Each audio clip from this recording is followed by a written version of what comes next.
Good morning and welcome to the Morning Connection. We're coming to you live from the Best 100 FM studios in Kingston, Jamaica. This is your host, Minette Lawrence, welcoming you to today's program. Of course, as always, my own beloved Pastor Percival. Good morning. Good morning. This morning, of course, it is Monday. It will be known forever as the day on which the Queen was buried. Okay. Today's funeral day. Our Prime Minister is off in England, attending to his official duties. The woman to whom he pledged to give counsel as one of her privy councillors has died. We do hope he's not, as we speak, renewing pledge or making a fresh pledge to the king. Okay. That is my hope. Perhaps it's his duty to do so. He may think it's his duty. But that is the state of play on the constitutional front. Things are still unfolding. Welcome to those who have joined us on air and online. I see Delroy sending us greetings from England. He hasn't given us any insight on the morning, the activities there. Conrad is in the house also. So two sides of the world were covered. And those in studio, let me tell you, the engineer has found a new hat. What is that? It has daisies on it. That's daisies. Yes. There's About a flower story has- behind the hat, I think. Oh, there's a story. There must be. A man show up in a hat covered in daisies. He would think Yellow and white His daisies. spouse gave it to him. It must be a story. He's nodding. It's a love hat. It's a love hat. Okay, all right. Good morning to the producer, our beloved Eden. Good morning. Our beloved Eden is tied down by homework. Oh, schoolwork. Schoolwork. University is biting. But her diligence is impressive, really. I tell her, when you start, with such a blazing trail of light, you gotta keep it up. So I think she's putting pressure on herself. Oh, that's good. That is good. Well, you should know. Where are you in the final stages of But your... coming sister running. You have to say, running like Yeah, crazy. trying to keep to your own pace. No, man, you have to. Because remember, D-Day is November. So Yeah. And that's like 2 months away. it is 2 months away. You're in the so- final stretch. Boy, in the Yeah. final stretch, and I hope I'll get there. I'll get there. Of course you will. Fighting I'm gonna victory. peak in time to peep the graduation ceremony. Well, Oh boy. but we're starting well this morning. A number of things to cover. I chose that song, Celine Dion, Call the Man. We need to call the man, He's They call needed. the man. He is needed here. How you call, who calls, how you prepare are all matters of discussion, because you cannot call the man and then when he shows up, no, the house is untidy. In fact, the truth is he's not going to come unless we're serious. Okay. Because when he shows up, he means business, wouldn't you say? True. Yeah, he means business. My. Go ahead. I'm listening. No, your turn. No, I woke up this morning just reflecting on leadership and the importance of leadership in what we do, because it kind of dictates the stage. It sets the framework for how the rest of us will fall in line. And somebody once said that everything rides and falls upon the leadership that happens in terms of a nation, in terms of even your home, in terms of your community. And I found fascinating over the weekend. I was in the paper, the Sunday Gleaner, and the new Prime Minister of Grenada, he said a very fascinating statement. It's on page A2. I don't know why they never made it A1, because he says, I don't want to be finding a society where 90% are not. You didn't hear what I'm saying, my brother? No, the devotional utterings. No, but that's where I'm going. That's where I'm going. That's where I'm going. Yes, man. I don't want to be finding a society where 90% are not. And it takes me to 2 Chronicles 31 about leadership. This is what Hezekiah did throughout Judah. and he did what was good, right, and true before the Lord his God. Every work which he began in the service of the house of God, in keeping the law and the commandments, seeking and inquiring of God, and longing for him, he did with all his heart and prospered. Speaks to your heart condition. I want to start there, and that is reflected in terms of your behavior. And Hezekiah was a good king. He was a great king. He made some mistakes, and when he was confronted, he did what was right according to him. He started good. And every work which he began in the service of the house of God, in keeping with the law and the commandments, seeking and inquiring of his God and longing for him, he did with all his heart and prospered. He did what was good, right, and true before the Lord his God. Because at the end of the day, when we come up on our 6:30 break, I want us to keep that in mind and focus this week as we begin a week that is going to be monumental in history. Today they put to rest, final rest, the queen, and she was a leader. Some say good, some say bad. The jury is still out in terms of her impact. But one thing for us, she probably tried with all of her heart to do what she thought was good and right.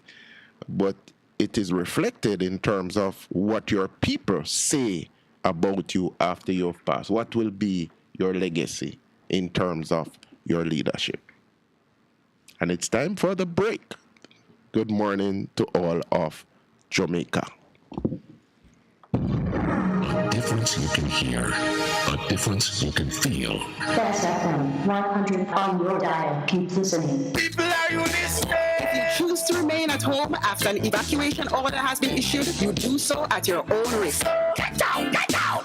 Heed the warning! For a better choice in all your electrical supplies, A, authorized 3M dealer and better brand names. B, better service including free island-wide delivery. C, all major credit and debit cards accepted. It's ABC Electrical Sales. Shop number 8, Hagley Park Plaza, Kingston 10. Open Monday to Friday, 8 a.m. to 5 p.m. Saturday, 8 a.m. to 4 p.m. We make your electrical jobs as easy as ABC. Call 754-382-528 or fax 754-3659. ABC Electrical Sales, for a better choice. Half a tree, 100, half a tree. Bossy, how do I take taxi star? Jano, I want to tell you, say, 2 months now, my transmission mash up, and I check everybody and can't hear nothing positive. Yeah, hear me? Yeah, waste all that time I shop around and never call the experts. Winters Auto have them. Them have over 35 years of experience and them diagnose your problem and get back your transmission brand new. For them service excellent and efficient. Trust me, man. Yeah, hear me? Call them at 929-7040 or go to them at 106 Maxfield Avenue, Kingston 13 and talk directly to the boss. Just tell them I'm me send you. Wow, you big star. Yeah, man, respect my boss. Yeah, try calling her, cause trust me. Waiters Auto Spares and Repairs, good afternoon. Ah, what a relief. Looking to clean your vehicle super clean? 123 Clean Car Wash, located at 2 1/4 Osborne Road, Kingston 10. Entrance on Grove Road, below Tropical Battery. They wash and vacuum, undercarriage wash, engine wash, polish and compound, shampoo and detailing. Call them at 876-631-3400. 123 Clean Car Wash, the best in the business for a cleaner wash. 1, 2, 3, believe me, it's so easy. 1, 2, 3. Best 100 FM is the authentic voice of Jamaica, promoting your prosperity with better vibes and better music. Let us promote your goods and services for you. Advertise with us. For more information, call our office at 876-276-8935. That's 276-8935. The Morning Connection is not your usual talk show.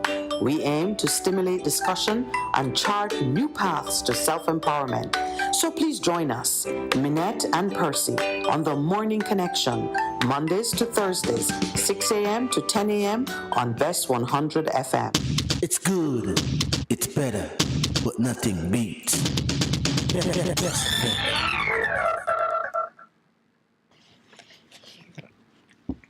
Welcome back, and thank you for staying with us. We know that in the early hours of the day, especially on a Monday, new week, just setting the pace on how you're going to accomplish whatever goals you've set for yourself. This is a very precious and a critical time, and we are very pleased to be a part of how you spend these early hours. Just now, the producer panicked that Pastor was abandoning the course of making sure that we start off with the right, what you call them, the devotional utterings. No. Pastor had to hasten. No, Pastor was on course. Pastor was just talking about leadership and heart. But you see how you can't mess with a good thing? Yes, you understand. Even here in the house, we respect the path that we're laying down. I have been... those declarations that we speak over the nation on Wednesday mornings, there are two of them that have been preoccupying my mind, and I see that they are also in your thoughts.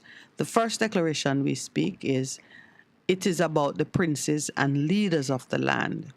We are decreeing and declaring that no longer, meaning it stops. We're shutting it down. We're shutting it down, yes, in the spirit. This abusing the power they have to create terror, pain, hardship on the people, the common people. We're saying shut it down. But of course, we know that when you shut it down, if you don't fill it with something good, you leave a vacuum that in short order is going to be taken up by something even worse.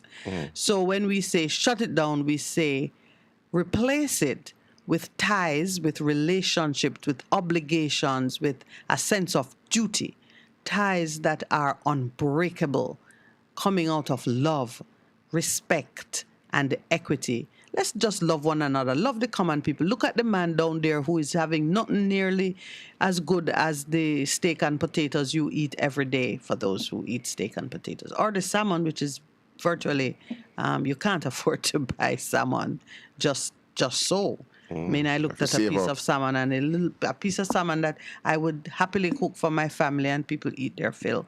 I used to pay like $3,000 for it. Guess how much it was? $8,000. Double like that? Triple?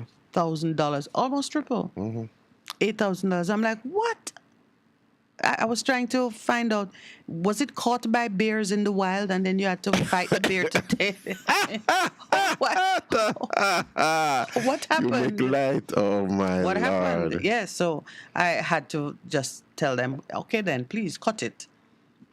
But just to have a love for people, though they are nothing like you may think, or they're not affording what you're affording, but be very concerned about their well-being. Love, respect, and equity, a sense of fairness. Okay, sure, you went to university for 10 years, you have put $1 million US into your education, so you want to pull more out of the economy. Return on investment, you might be calling it.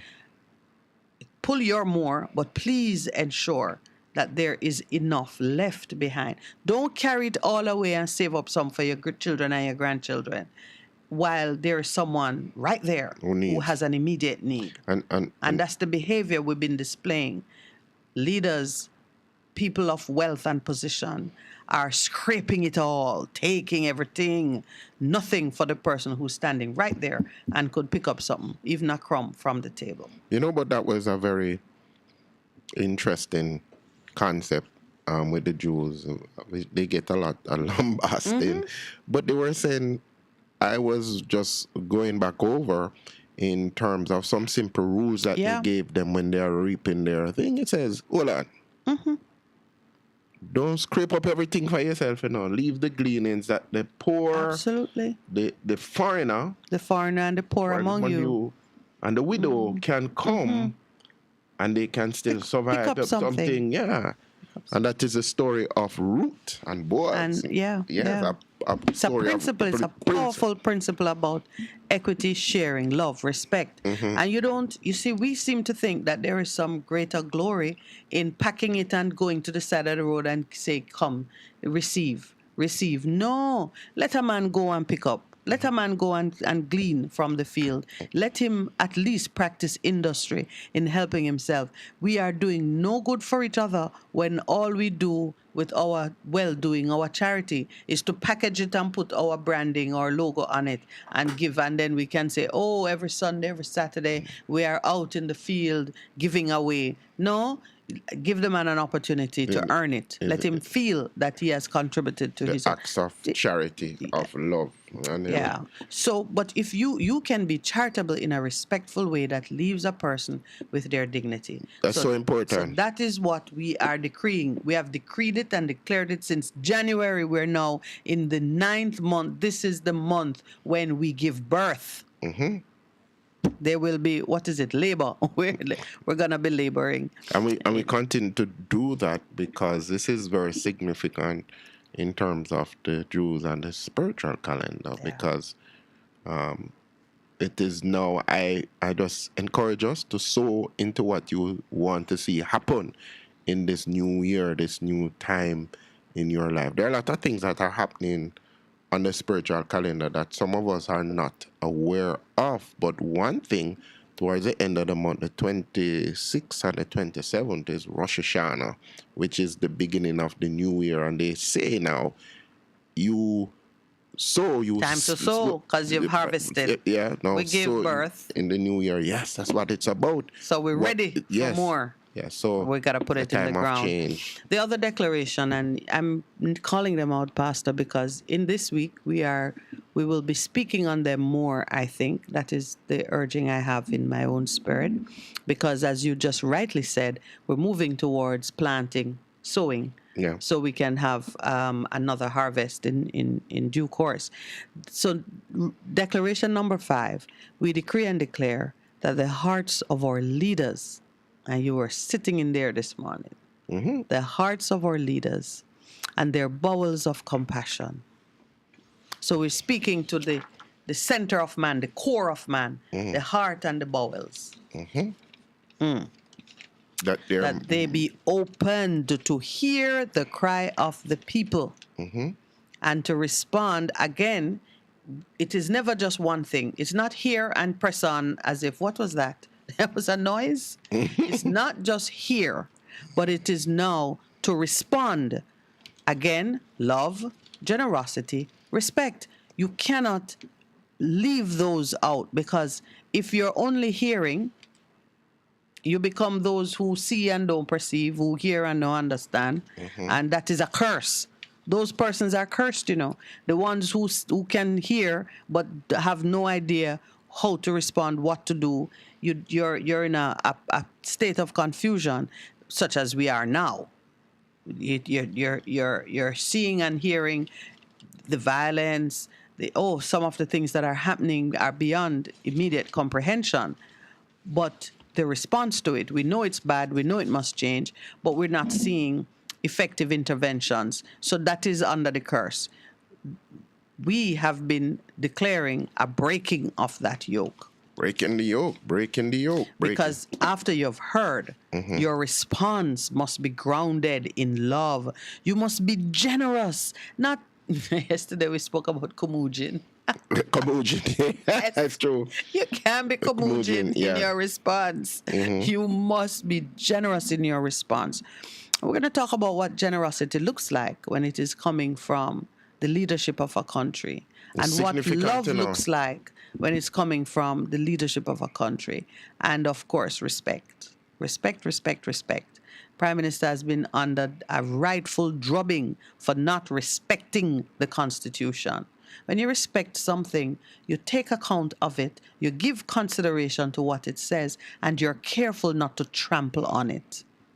Respect the lawn. You go to somebody's house, just park and, drive your car and crush up the lawn.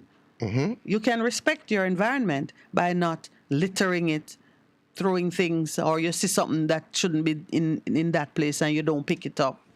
Respect. So those two have been big in my mind. I know when we did them, it felt, as I was writing them, it felt like the cumulative effect of the conversations we had been having with the nation up to that point. But that was only half the story. We've been saying them now for 9 months. We are going to acknowledge the birth of all the children that have come out of it. And then, as you rightly said, Pastor, we need now, come next week and into the 10th month, we then need to begin to sow. That's what we're doing. So we can watch, wait, nourish, and be ready for a new harvest. I see you plucked up Mr. Royal Reed's. I don't know where the Gleaner gets these pictures. Some of the pictures, I think there must be a whole department that finds the right picture. No, man, they do for the headline. They do. And sometimes the pictures are misleading. I'm curious, but that picture of the Lieutenant General seeming to receive something from the Prime Minister when they said he was appointed. And he was in his fatigues, in his khaki. And you commented on how, he's in his gear. And we were talking then about the militarization of the civil service. And you commented that even a picture of him in his gear tells a story. It does. And that's what they were, it does. When he came out and said that Friday he had been offered the post, but he would now respectfully decline in light of the unsettled constitutional discussion. Rocky Hall, smart. Yes. And then he is in civilian wear. The picture of him and the Prime Minister shows him in a very sober gray blazer jacket. He and the Prime Minister dressed like they're twinning it. You could see a kind of consistency with how they're dressed. Here he's in civilian gear, and the headline says he halts the march because he has declined the offer, but he declined it carefully, putting some information into the public domain, which we didn't have when this was first announced, and which contradicted some of what was initially said, because in his refusal of the position, he made it clear that he had been invited by the Public Services Commission before he demitted office. He made that clear, office. Right? He was still in the army. What was clear too is that he has not been appointed. He had not yet accepted it. So what they were doing is... it was announced as a fait accompli. Hope I got my French right. You French lovers can send me a note. It was announced as a done deal. Use English. But from all he said, he had not accepted it. He could not accept the appointment amid concerns raised that it was in breach of the Jamaican Constitution. And then other heavyweights came into the fore. Michael Hilton, King's Counsel, said nothing less was expected of Meade than to decline the appointment. I know the gentleman. He is somebody I have the highest regard for, and I think he did absolutely the right thing, said Hilton, adding that the Constitution was fairly clear. Fairly clear. Well, you and I said it was and then, a clear breach. Yeah, and then in today's... And we're not lawyers. No, but you are trained in law. I'm not a lawyer. You are trained we said it was a clear breach. I asked you, what should the gentleman do? Resign. Yes. Because we thought he had accepted it. We didn't know that it was in that no man's land of, let's just push it past the line and see if it will be. Yes. Well, you see, the princes are falling in line.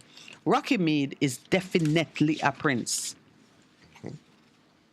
And by that I mean he has exhibited the characteristics of one who can carry authority with responsibility and sensitivity. He saw what was going on. He declined to step into it. I applaud him. I regard him as one of the babies that we have given birth to. The heart. Yes. One with the right heart. One with the right heart. I believe in time gone, great gentleman that he was, he probably would have just gone ahead. But right now, what I see more people being strident in their rejection of wrongdoing at this level. Let me say it can't work, man. Can't work. Can't work. And I'm not going to be a yes. part of it. Because you know what? One of the things I'm sensing a lot of these people, them fear God. Well, them fear. Remember the wicked judge never feared God, you know. He neither feared God nor man.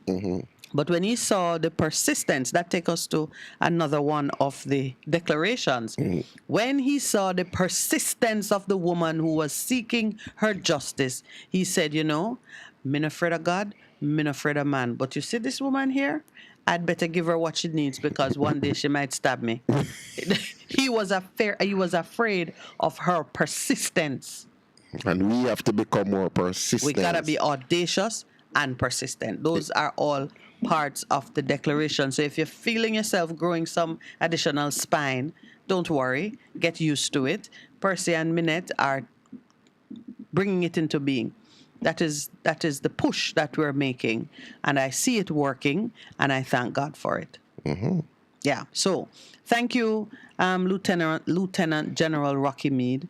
For doing the right thing. For doing the right thing. When it comes down to it, you know, there are a couple calls we have made, and I've seen the persons respond. Essential to what we're doing here is to remind persons that you have the authority. You personally have the authority. And if you can ground yourself in one of the principles that work every time, truth, love, respect, righteousness, honor, any one of them, just pick a card. If you can ground your decision making and your thinking in one of those principles, you will find your way into the proper exercise of that God-given authority. So we are here separating you from the idea that you are limited by how much money you make, your education, where you live, the job you do, who you vote for, whether your MP know you or not. All those things that impose themselves on us and cause us to feel limited. Your credit score, if that's a thing for you in Jamaica here, those are the trappings of bondage. Those are the things of the world that enslave you and cause you to feel you're in a box and you can't grow. Cause you to become fearful. You become fearful and you limit yourself. We here are talking you past that. Moving you past that. It is the Spirit of God that does it, because it is the Spirit of Christ that gives us freedom. And I hope that when we are done with this program, there'll be not a single listener who don't know and understand that the salvation, the freedom that Christ gives you is that freedom to remove you from enslavement to the ideas, the concepts, the limitations of this world, to put you in contact with your divine self, you being made in the image of God, have certain natural authority and skills and entitlements that will allow you to shake off anything that limits you in your performance, in your confidence, in your self-esteem, in your knowledge of who you are and who created you. That is the purpose of what we are doing. Important. So when we release people that way, we then call them out. We called out Kamina Johnson. I said right here, Miss Johnson is the one who must speak. She don't need no Minister of Information. Nobody needs to drag it out like a dentist. They have dubbed it the Minister of Disinformation, Misinformation. Yes, they've given him his rightful title. Some people are doing that to him, unfortunately. Yeah, well, guess what? He has the ability and the authority to set it right. He must set it right. So now we strip away party, government, any of the different hats that people wear and think that my party must speak or that. No. You have personal responsibility. And if you're in covenant with us as a leader, then it is for you to step out of line with whomever is holding you back or whatever is holding you back and say, this is the truth of the situation. So I was pleased when Miss Johnson declared what was going on with her and her Commonwealth caper. Some of them, I don't think that it is that they heard us and say, oh, well, Minute and Percy say. No. We're speaking into the realm of the spirit. We speak it into the realm of the spirit. That's where we speak, and that is even more powerful than what you see being manifested, because we are taking authority we are taking authority in the spiritual realm, because that's where firstly our authority really exists. And people don't even understand that. Some of the times I'm there and I am doing stuff, and then I begin to speak and somebody says, how did you know that? Or why are you speaking like that? And people have come back and said, the same thing that you declared, it happened. People may have connections. And you have the courage and the authority to use them. And relationship. Because some of the times I've spoken stuff, I say, what me just say? And, and you hear the voice of God speaking, and you speak what you hear your Father say. And that's what Jesus did. Yeah. And that's where the authority come from. When justice is done, it is a joy to the righteous. But to the evildoers, it is disaster. A man who wanders from the way of understanding will remain in the assembly of the dead. I'm getting caught up with some of the comments here. It's unusual that so early in the morning our folks are chatting. Because you know what happened? They miss us on Thursday, so they're making up for what happened. Good morning to you, Wayne and Delroy. I'm just looking at what Delroy is saying, because of course he's in England and that's where things happening. Well, Conrad said that our Prime Minister gone attending his boss' funeral. Conrad yeah. Conrad is Conrad. So it is a send-off for the Queen. Let's hear it. Delroy says, well, two things. He loves what he saw yesterday at the PNP conference. Unity is strength. The power of the people is much stronger than those in power. And then he makes a comment on the Queen. The Queen legacy will live on. Whatever you do in life, people will always have their own opinions, good or bad. May her soul rest in peace. UK shout out. And Akebulan is reminding us that September 11 is the African New Year. Oh, but the African New Year gone. Oh, I see. Commenting on the comment you made about the Rosh Hashanah. Right. Yeah. Yeah. So we are in that season of planting. We are in our new year by whatever calculation, whether you are going by the Jewish custom or, as Conrad has very helpfully said here, African New Year. Straight Up says they are telling a lie. He was appointed and was thanking his predecessor for starting to give him advice on the job. I think it's Rocky he's talking about here. And to give him advice on the job. Let me tell you something. It's a thing I've observed and a thing that I accept it on a spiritual level. You should always give a man an exit. True. Yeah, you must. Yes. Yeah. Yeah. Every strategy that I develop, I leave a place in it for a man to walk out with his dignity. I only need to be sure that I'm seeing his back. He must be walking out. What say you, producer? I see. He looked up like, I taught her that. Yeah, but it's just like how we talk about leaving something in the field for the poor people to glean.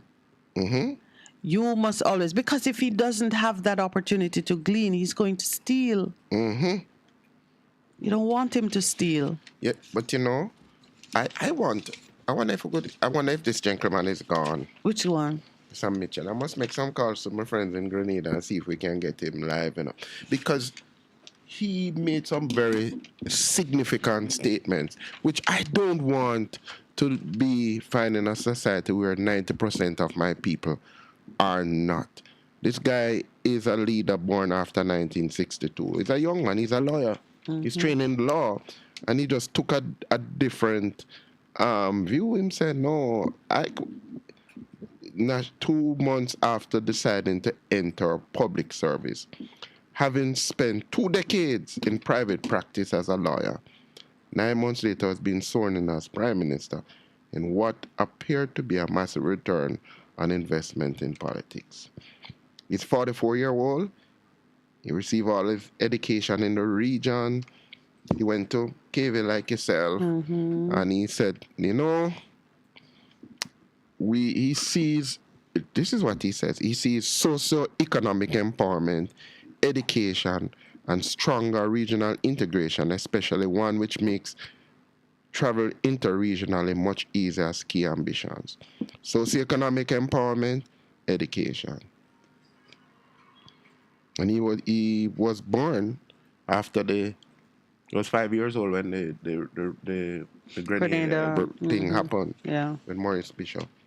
It is, listen, we have a caller who oftentimes reminds us or tells us that we are that small nation that is referred to in prophecy. Can I tell you, there are smaller nations making even more powerful moves. Grenada is one of them in terms of the positions that come out of Grenada. Gaston Brown, Antigua and Barbuda, is one of them. Less than 100,000 people. What's the population of Grenada? We're at the break. I'm going to check some of those things and come back to you because there is so much to be accomplished in the Caribbean with the leadership and the positions that can come out of this tiny place in the world. And we're not taking full advantage of it. But the time has come. I'm borrowing from the PNP. They say time come. Stay with us, please. We'll be right back. A difference you can hear. A difference you can feel. Best FM. Keep listening. In honor of the passing of Her Majesty Queen Elizabeth II, we pay tribute to her life and accomplishments with the following feature.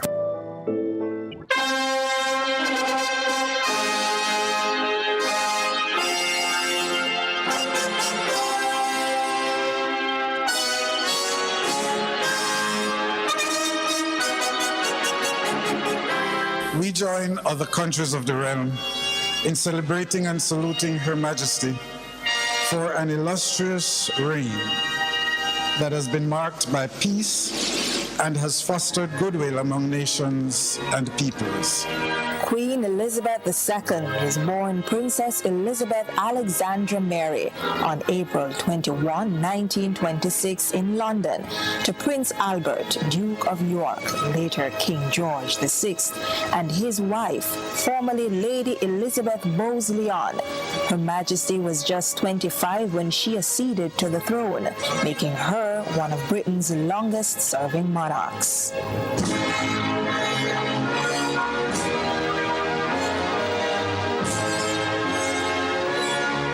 In 1936, the course of Elizabeth's life changed with the death of her grandfather, King George V.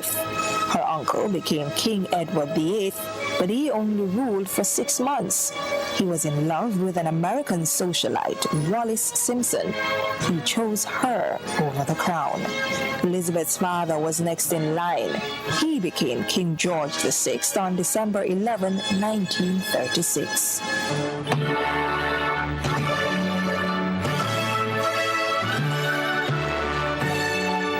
Appointed Colonel-in-Chief of the Grenadier Guards by her father, Elizabeth made her first public appearance inspecting the troops in 1942. She also began to accompany her parents on official visits within Great Britain. In 1945, Elizabeth joined the Auxiliary Territorial Service to help in the war effort. She trained side by side with other British women to be an expert driver and mechanic.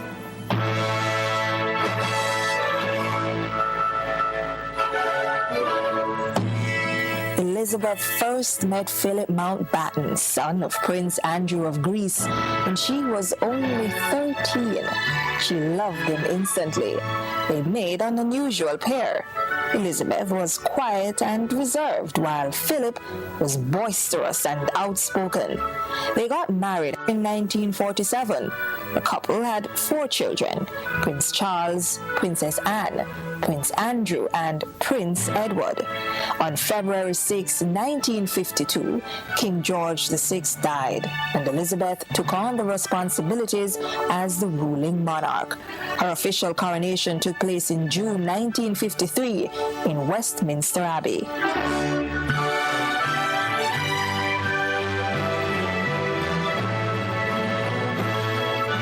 Elizabeth held weekly meetings with the country's prime minister, starting with Winston Churchill and every leader after him. As head of the Commonwealth, she traveled extensively, journeying to Jamaica over 5 times. Queen Elizabeth also made groundbreaking visits to other countries as a representative of Britain, including her historic visit to West Berlin at the height of the Cold War. The Queen also went to Germany, becoming the first monarch to tour the country since World War I.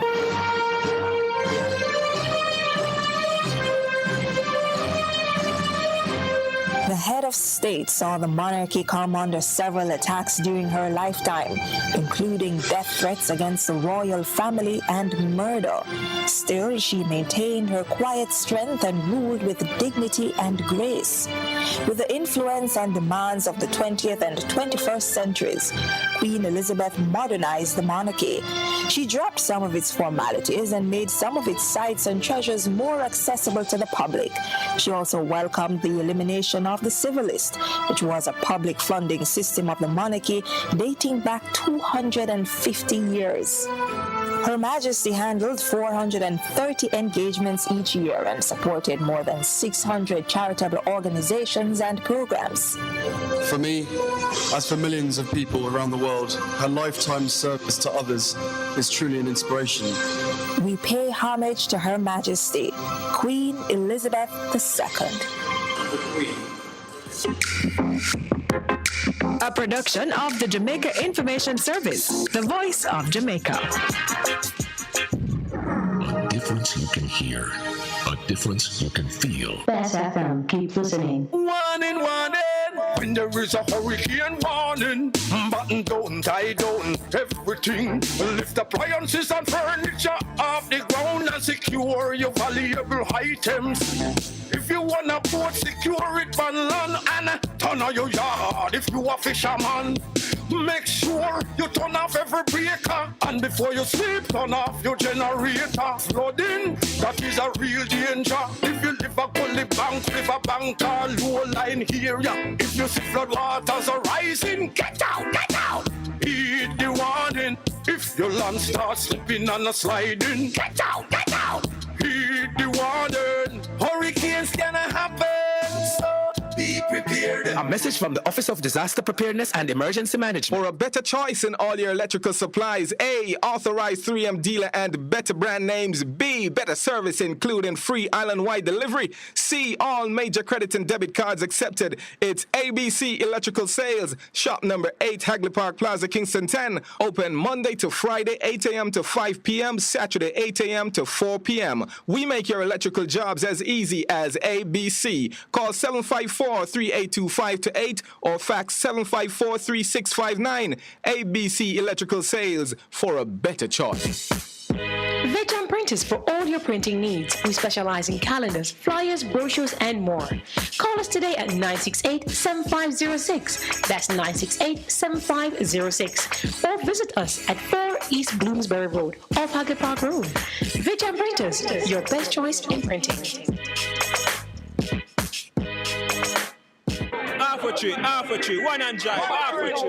Bossy, away I do I take taxi start? Jano, I want to tell you, say, 2 months now, my transmission mash up, and I check everybody and can't hear nothing positive. Yeah, hear me? Yeah, waste all that time I shop around and never call the experts. Winters Auto have them. Them have over 35 years of experience and them diagnose the problem and get back your transmission brand new. For them service excellent and efficient. Trust me, man. Yeah, hear me? Call them at 929-7040 or go to them at 106 Maxfield Avenue, Kingston 13 and talk directly to the boss. Just tell them I'm me, senior. Wow, you big star. Yeah, man, respect my boss. Yeah, try calling, cause trust me. Repairs, good afternoon. Ah, what a relief. What should a taxi service do for you?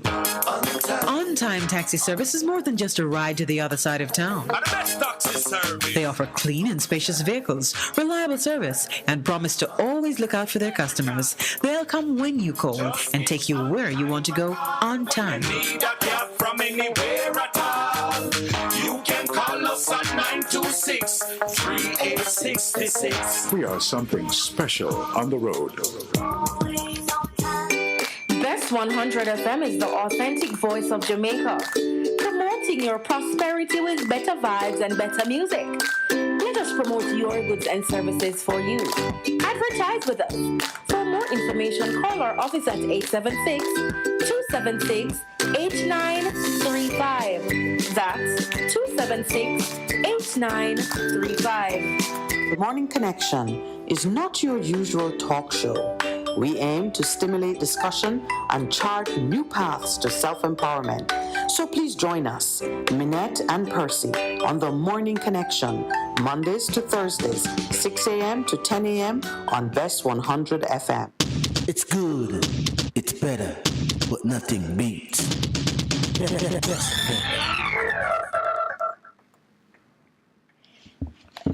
Welcome back. I am here reading our Prime Minister's his tweet from London. As I moved through the city of London and saw the streets lined with hundreds of ordinary citizens who queued for many hours, many of whom journeyed from all over the country to pay their respects, it was clear that Her Majesty, Queen Elizabeth, was a profoundly beloved monarch, Holness wrote on Twitter. While Conrad is writing on our chat that just listening to the prepared script that we got from government, just listening to it brought back trauma. Fact of the matter is, we have a prime minister looking at what he calls ordinary citizens and deducing from their presence that the Queen was greatly loved. What that means for us, I don't know, because, I think Hitler had a mother and probably a nanny and people who loved him. Yeah, but people loving you and showing up. Some may be showing up to make sure you're dead, but people showing up on the occasion of your death, it is not much of a statement about anything. I'm not sure that I agree with you in terms of the entirety of that statement, in the sense that whether we like it or not, there are people, the jury is still out in terms of good, bad, in terms of our reign, but people love people for whatever reason. Point. Yeah. That's my point. Look, for whatever reason. That's my point. Yeah. People showing up there are different because reasons you have for died, showing up. Yeah. And they may show up for love. Yeah. But the fact that people loved you during your lifetime, that alone is not a statement of who you are, what you've done, and certainly when I make that comment, I'm not even thinking of it for the British people, because he was commenting on the British people. Right. So it's the British people. The fact that you see that the British people love their queen means nothing in Jamaica. That's my point. Okay. That I can say. Jamaicans' relationship would be of an entirely different order. And our relationship should in no way be influenced by how her people feel about her at home, because it just means that all of them viewed us as the unpaid workforce to build their engine of greatness, and who, when time come and they are settled and sufficiently fat, and they should say, well, what about the people whose labor put us where we are? All of them are saying, no, it's not us, It's not. It didn't happen in our time. You're getting a response other than certainly what you would hope for as the descendants of those whose labor was stolen. Yeah, that's what I'm getting to. Which I know that is not. We're not in contention over that. That is true. Yeah. So Yeah, Let's move on from that, you're saying?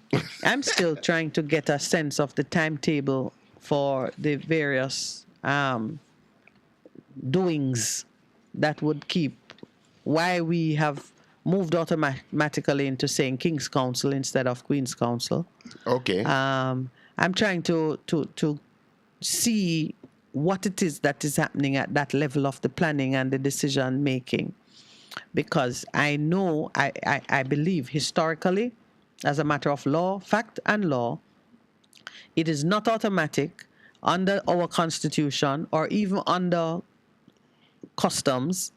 It's not automatic that when one leader dies, you automatically move into paying homage to the successor, the bloodline successor. It's not automatic. And I think that is clear. So the question is, what do we do? What are we going to do on a national scale? Yeah, I wonder, the opposition political party ought to have an opinion on it and speak on it, because they recognize that constitutional reform is a big thing for the ordinary people, as our Prime Minister described the ordinary English people. They know that it's important to us. So in a Machiavellian move now, if you want to seize the advantage, you really should be pressing. For example, when it came to Rocky's appointment, they came out somewhat weakly, expressing with some reservation and a lot more reserve than I expected. They came out saying, well, it requires a look. You need to look into it. If Rocky didn't resign, I'm not sure we'd have seen anything more coming from the PNP. Well, I don't know. But he resigned, so we are spared having to guess. Right. Right. So we're here now. Yeah.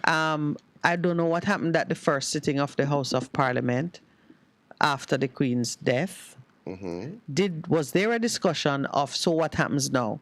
Usually, even in a family, there'd be a talk about, so where's the will? Mm-hmm. If the leader of your household die and family come together, that first meeting would have people applying their minds to, so what happens now? Who take over the scepter?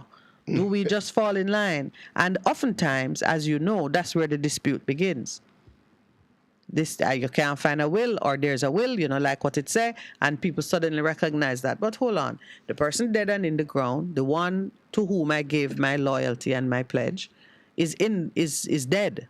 So I don't have to pretend as if I am bound by anything to a dead person. I can make an independent decision. I'm just speaking in a very natural way about what happened. So the first sitting of Parliament, yes, you would have gone through the expressions of sorrow and condolence and make the right statements that, polite society require. But were you also required to pledge allegiance to the new king? And if that in fact happened, on what legal foundation would that have happened? Because the document given to us by the outgoing leader was not even a constitution. So it's been perplexing me, and I'm raising it in an argumentative social commentary context at the moment, in the hope that lawyers who actually feel deeply about these things will go and look at what should happen in Jamaica now. Dr. Barnett. Persons like Dr. Barnett, who was awakened from his rest to speak on the Rocky Mead matter. Mm-hmm. Somebody should wake him up to say, look at the Constitution, Doc, and tell me if there's anything in it that says that say we have to go by the word of this dead queen, where she give her scepter to her son, and with it, the people of Jamaica. Unheard of. We're not slaves. She can't have handed us over to her son. It's not possible. It's not possible in law or otherwise that she would have handed us over to her son. And if she did, we should reject it.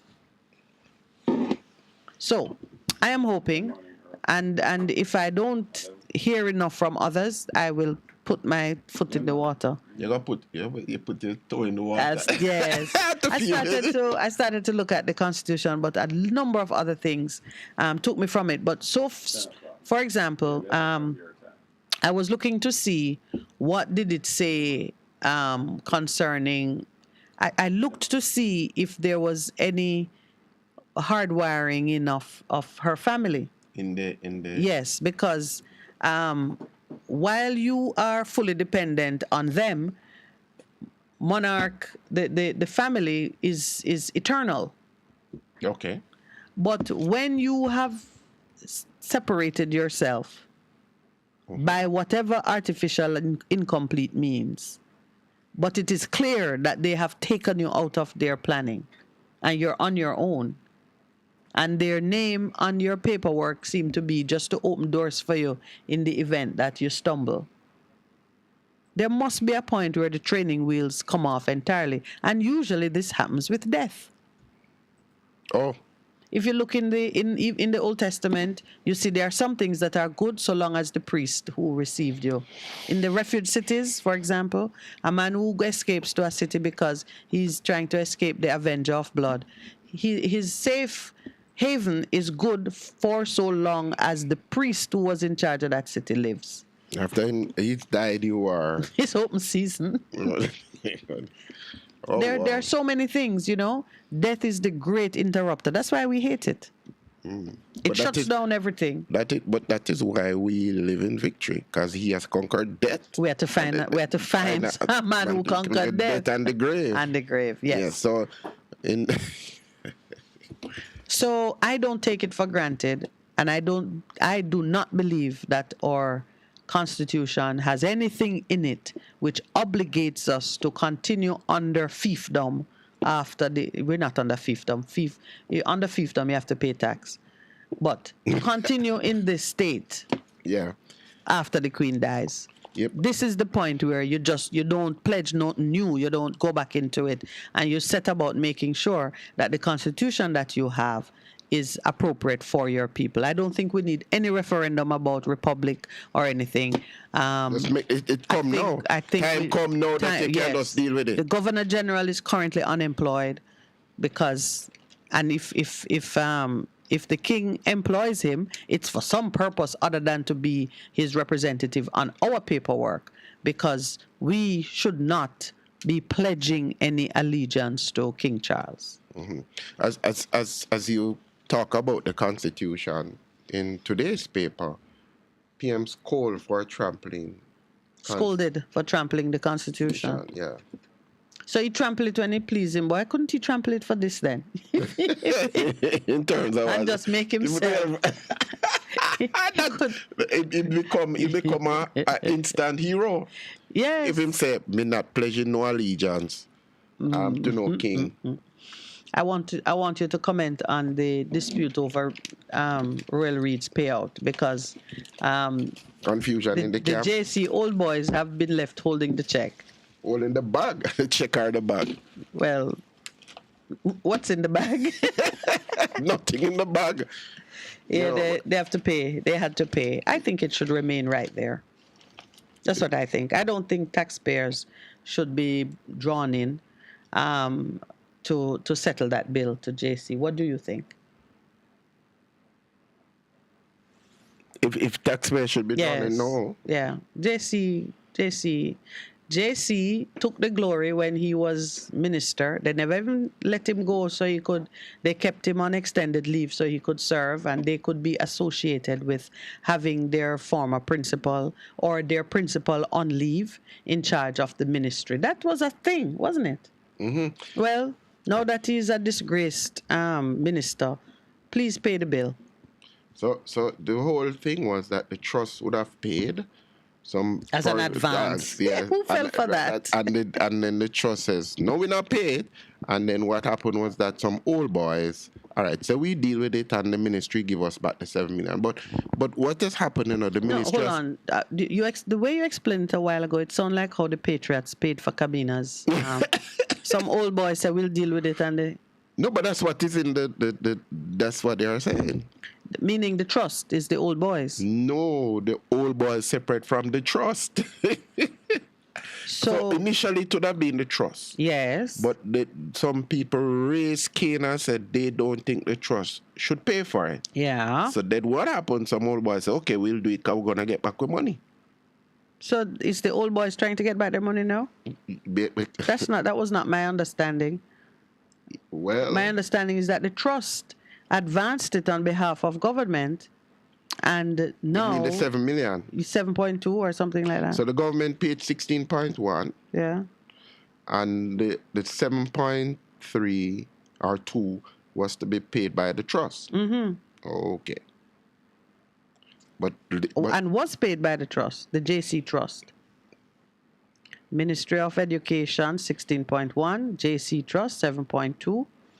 But Minister Favour Williams is dismissing the conflicting assertion by attorney and vice chairman Hilton of the JC board, who says that JC was supposed to be reimbursed. Yeah, but an agreement is in place for the government to reimburse Jamaica's college portion of the 23.3 settlement payment to Reed.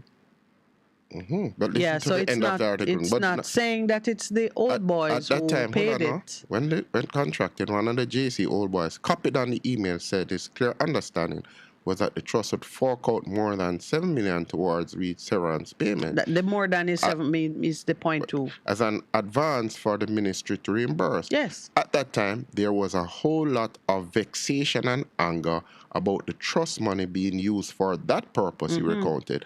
But the JC Old Boy said that he later learned that the money would not come directly from the trust funds, but from contributions that were collected. And that cooled the people down. Mm-hmm. But it would just mean that the old boys reimbursed the trust already.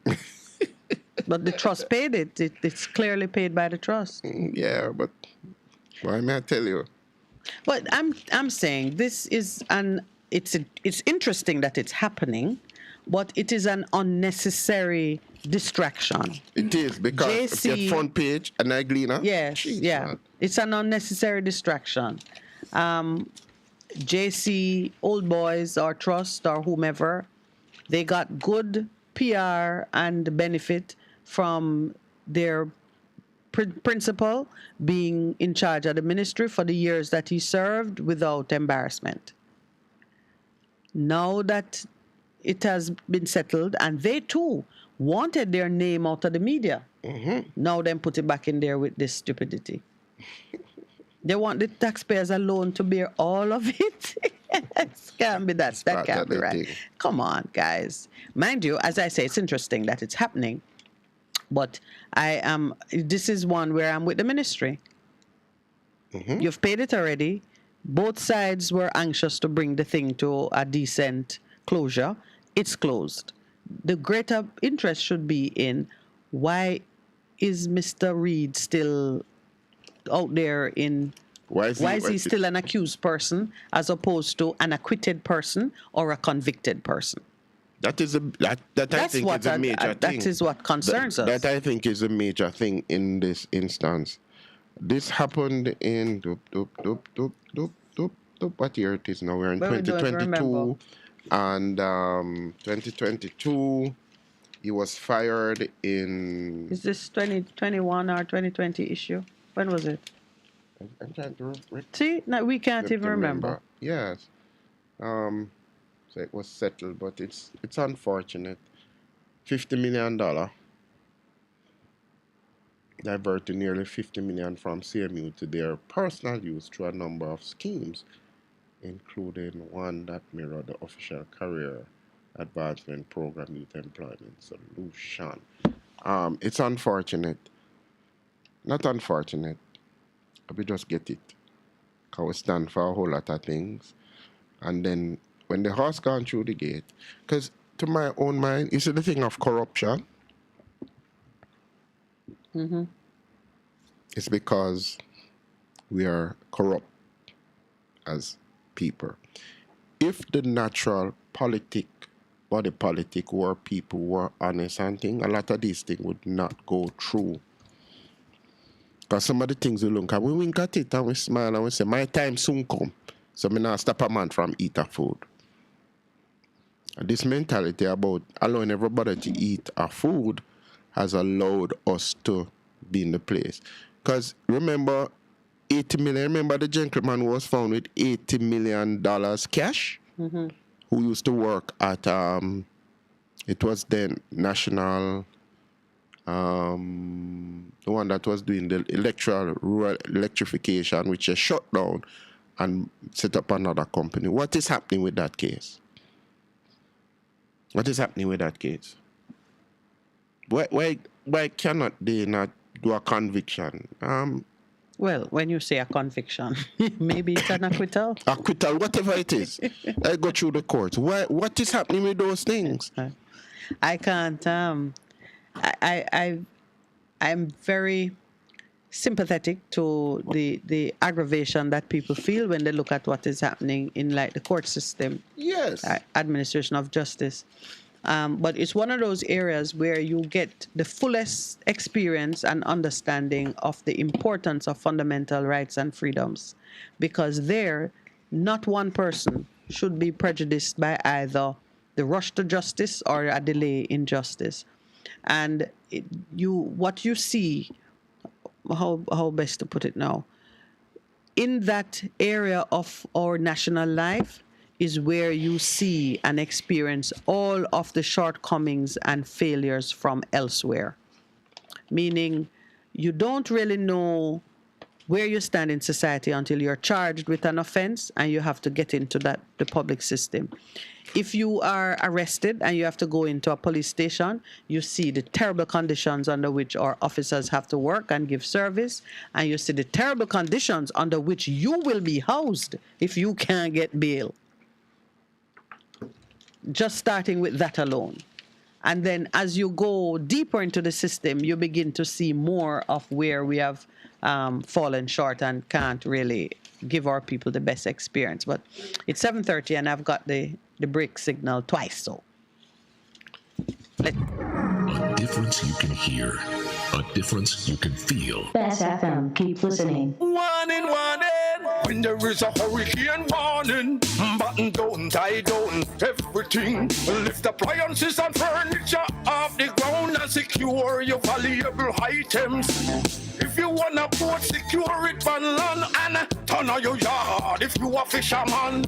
Make sure you turn off every breaker, and before you sleep, turn off your generator. Flooding, that is a real danger. If you live a gully bank, live a bank or low line area. If you see flood waters are rising, get out, get out. Heed the warning. If your land starts slipping and a sliding, get out, get out.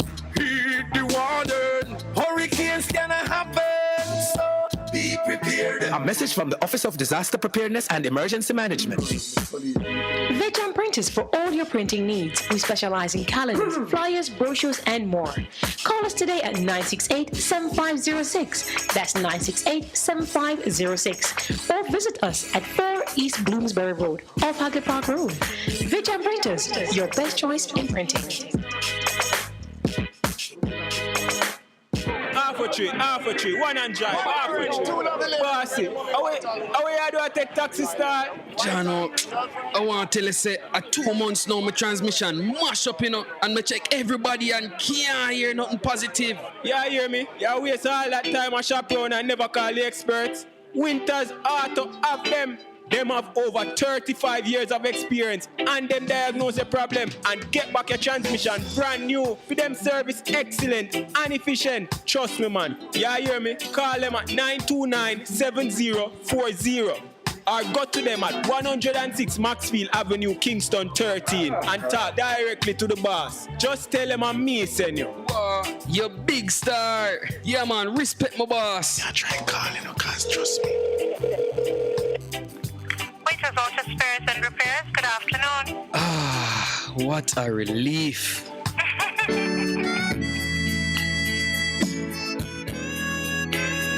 Goodness mercy, it's me again, Lord. Your restorer, your game changer. Join me every Saturday morning at 9 a.m. to 10 a.m. and Best FM 100. It's Apostle Clive Campbell, a.k.a. the Khaki Suit Man, coming to you from 8 to 12 Orange Street, also Richmond District, Mandeville. Embrace the change. The Morning Connection is not your usual talk show. We aim to stimulate discussion and chart new paths to self-empowerment. So please join us, Minette and Percy, on the Morning Connection, Mondays to Thursdays, 6 a.m. to 10 a.m. on Best 100 FM. It's good, it's better, but nothing beats.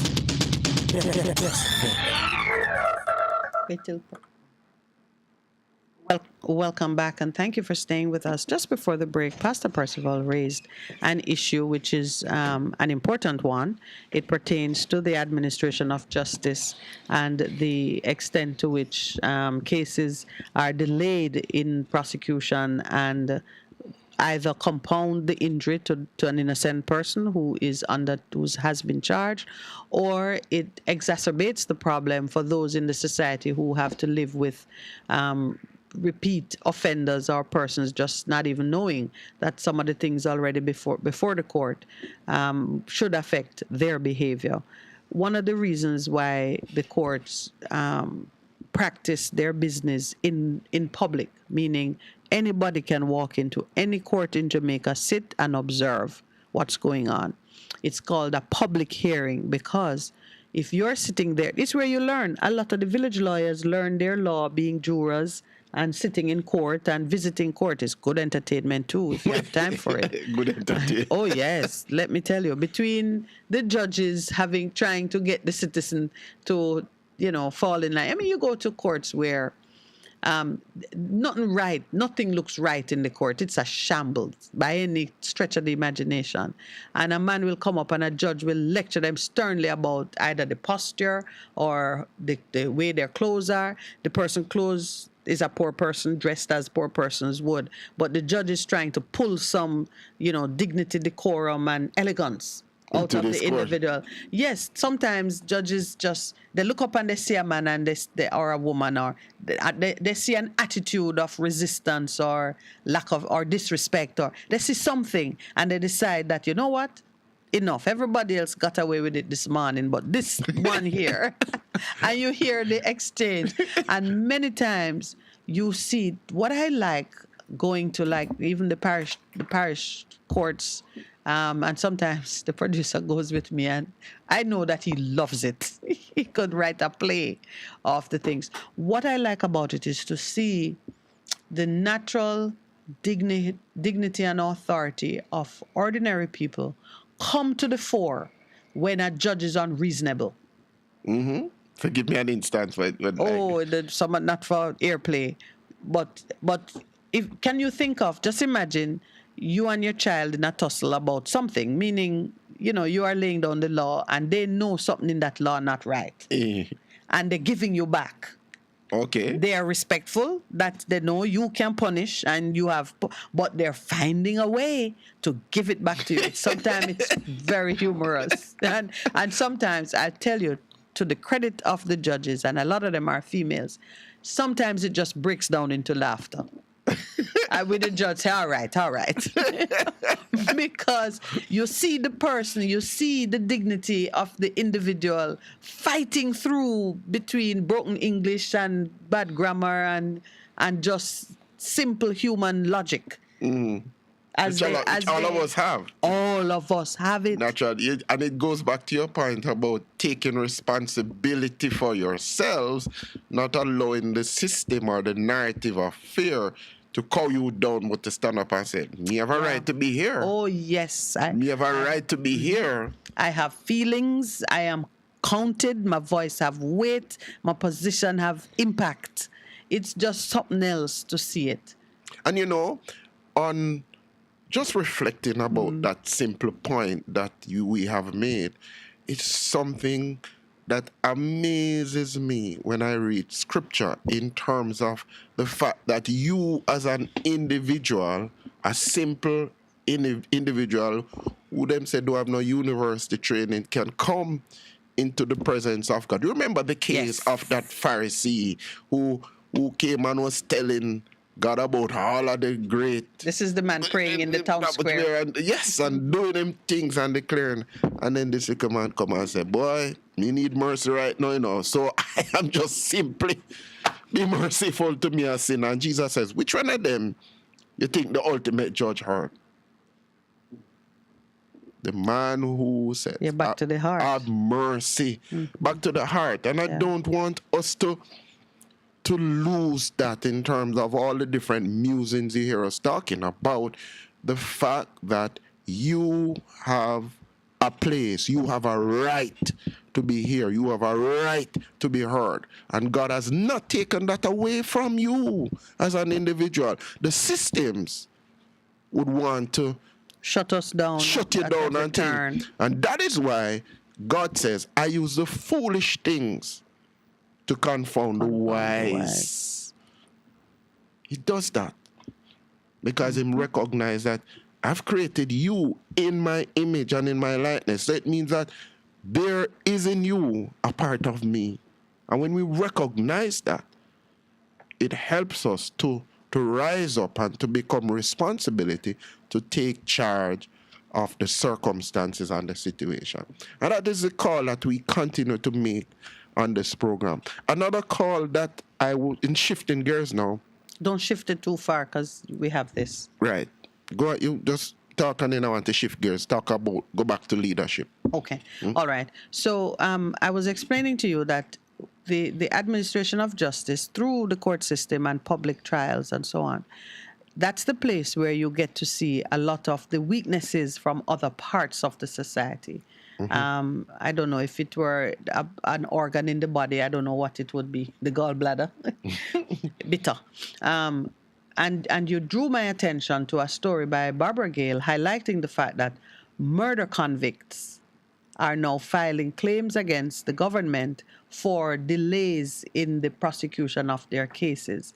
In other words, a man who is guilty is saying, sure, I'm guilty because you later convicted me, but it took you too long to convict me. Sounds like a joke, right? But here's what's been happening. There are lawyers whom have been calling out the lawyers as people who have a particular job to do in keeping the body politic healthy. When you see the things going wrong, you have to bring them to the forefront and have them litigated, have them put through the system to see what comes out so we can fix the system. It would be like a stress test. Yes, we need to fix. Force water into that pipe to see if it can hold up. So cases are coming up, and I think it is a blessing. When you hear the cases now, you can begin to think on whether or not even such a thing should be. Mervyn Cameron spent 6 years in custody before he was tried and convicted in June 2019 of double murder. 6 years he spent in custody. He is suing the state for $35 million for breaching his constitutional right to a trial within a reasonable time. That's one case. In another case, 34-year-old Tuscan Wine is appealing his murder conviction and calling for redress for the breach of his constitutional right to a fair trial within a reasonable time, after he spent 8 years in custody before he faced trial. He was sentenced to life imprisonment in 2015 and ordered to serve 20 years before he was eligible for parole. Now, our law requires that when the man is being sentenced, you take into account the time he spent awaiting trial. 8 years, oh? 8 years.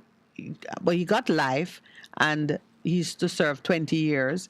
The question is whether those 20 years include the 8 years he has already spent. Sometimes it is not. It's not clear, and those are other points.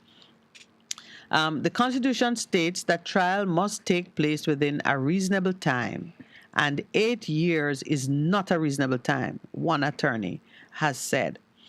There are other cases that are coming to the fore, and I see Attorney Hugh Wildman and I see Anthony Williams' pictures here in the Gleaner as persons who are a part of that. If you have a relative who is in jail, because before you are convicted, you are in jail. But it's still prison, because I don't see the difference between jail and prison. Sometimes they have you in holding quarters that are overcrowded and completely inadequate for the purpose, and your trauma and suffering is even worse. People can be in a holding facility for all a year. I know that. Yeah, no, it's true. It's true. So as you do more service as a JP, you will see how much suffering goes on. that is the place where we are on trial, meaning the society is on trial.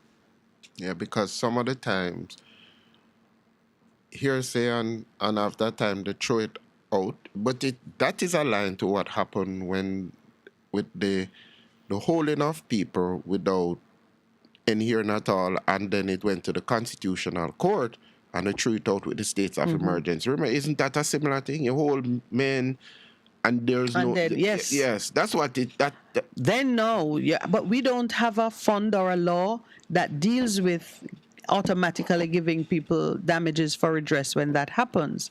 The point that you and I are talking about, the Court of Appeal has in fact addressed it, because the Crown was suggesting that, you see me say the Crown?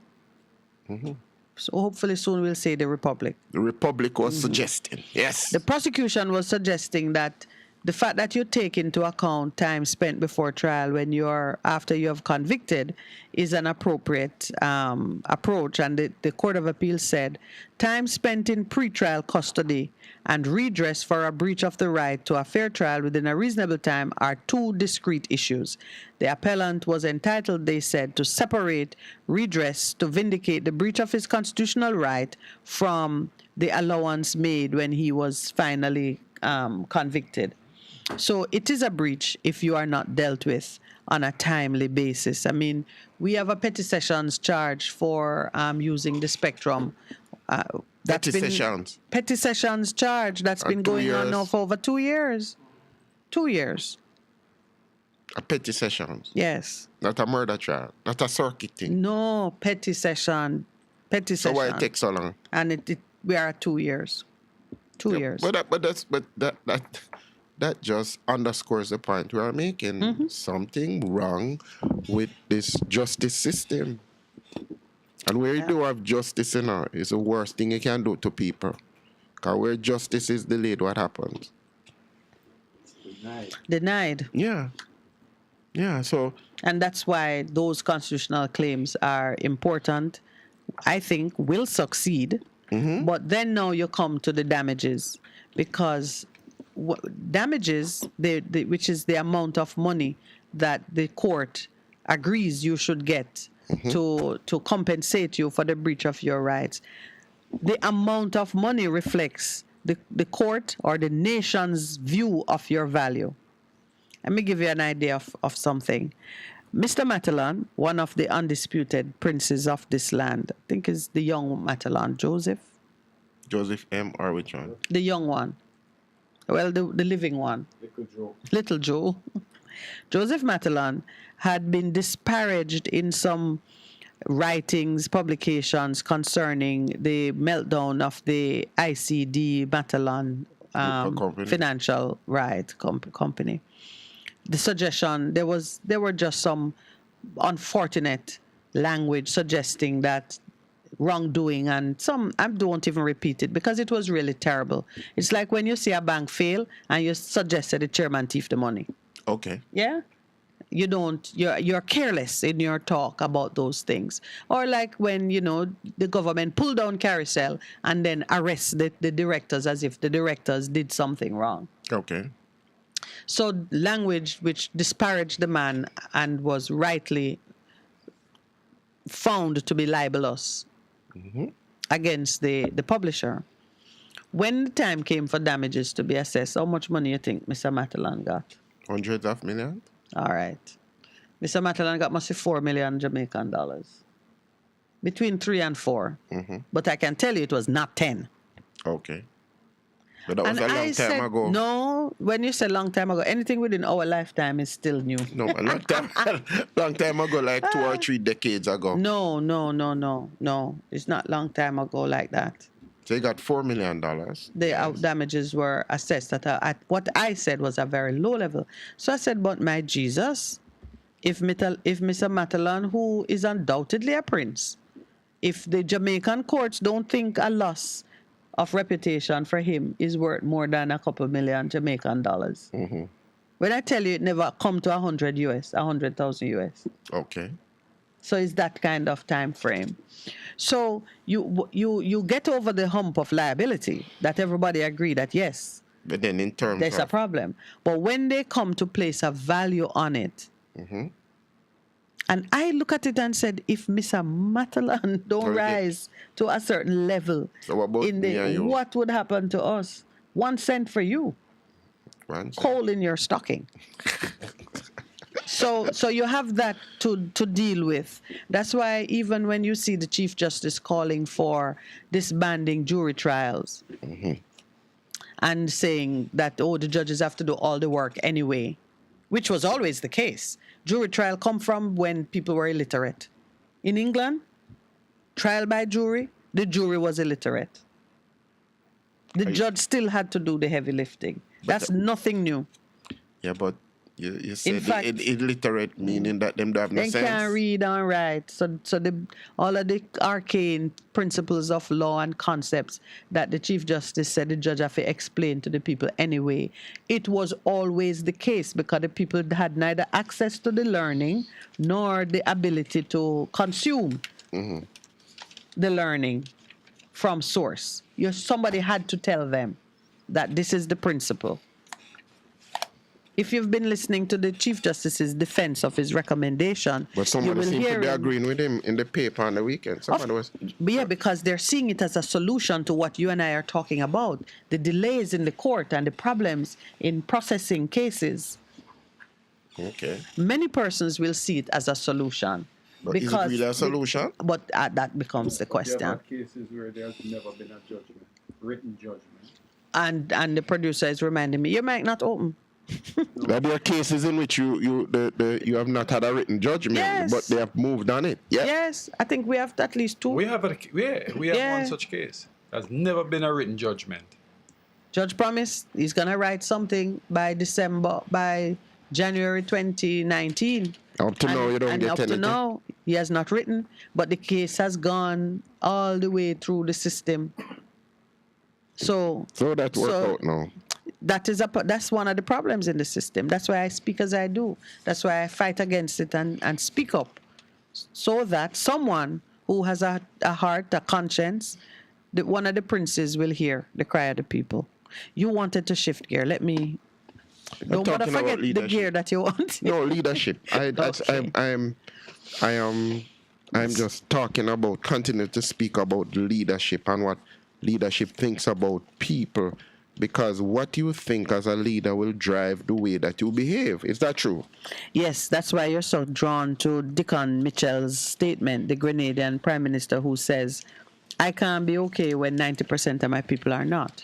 Yeah, and it's true. Yeah, I see that statement has caught your attention because it exposes that very point, which is on your heart. It exposes the heart. So he says it. Now let us see if he's doing the things that reflect such a position of heart in terms of what he does. And for us as people in this country, it is so very important. They might say he's very idealistic, but come on, because he points to a couple of things that he says he's not fearful of a peaceful resolution happening again in his country and the region, as too many institutions exist to sustain themselves rather than lift up the poor, and those doors have to come down.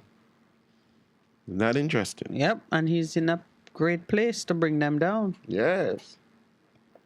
I was referring to what? The spirit of the revolution. And that's what we're talking about. We're talking about a peaceful change in our country, because too many people are not happy, are dissatisfied, or become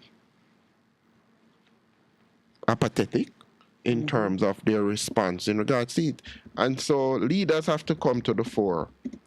Probably this is what is happening with these lawyers who you've been calling out and say, come on, there are things that we can do that can bring about the change. And then he speaks about the monarchy. Oh, what are his views? He speaks about it. He says tokenism, that another form of tokenism is evident in the treatment some countries in the region receive from the United Kingdom, a former colonial power. And but hear what he says now. The large countries have argued that strict measures are necessary evil in the global fight against money laundering and terrorism. However, Mitchell posited that the biggest money laundering centers were in North America, England, and Switzerland, where funds of unimaginable proportions, some the size of countries' budgets, are being laundered. The consistent pattern where you are in survival mode all the time, that's where you have to advocate because we are small. We don't have armies, but we certainly have a moral high ground, which is what we have. The moral high ground? Yes, in terms of dealing with things. And he calls out the fact that he says he noted it took CARICOM's intervention to stave off Britain's threat to resume full control of the British Virgin Islands earlier this year after the arrest and charge of then Prime Minister Andrew Farage in a drug operation in the United States. United Kingdom had threatened to impose direct rule in the British overseas territory to tackle corruption.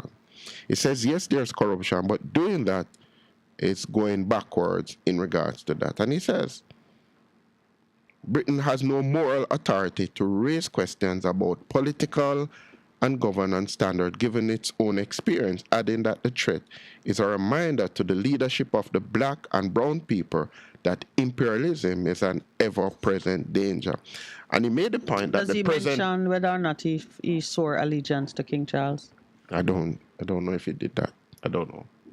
But it would be good to find out if he did. But he says now the new UK Prime Minister was the Foreign Secretary who threatened to take over back British Virgin Islands. So watch out.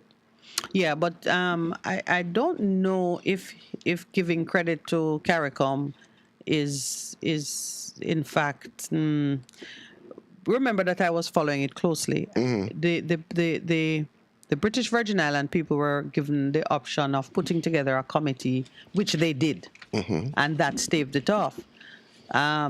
CARICOM did enter with a statement against it. You recall that too, because we're talking about who's coming out to say that, no, you can't take the big people and put them back in the naughty corner like that.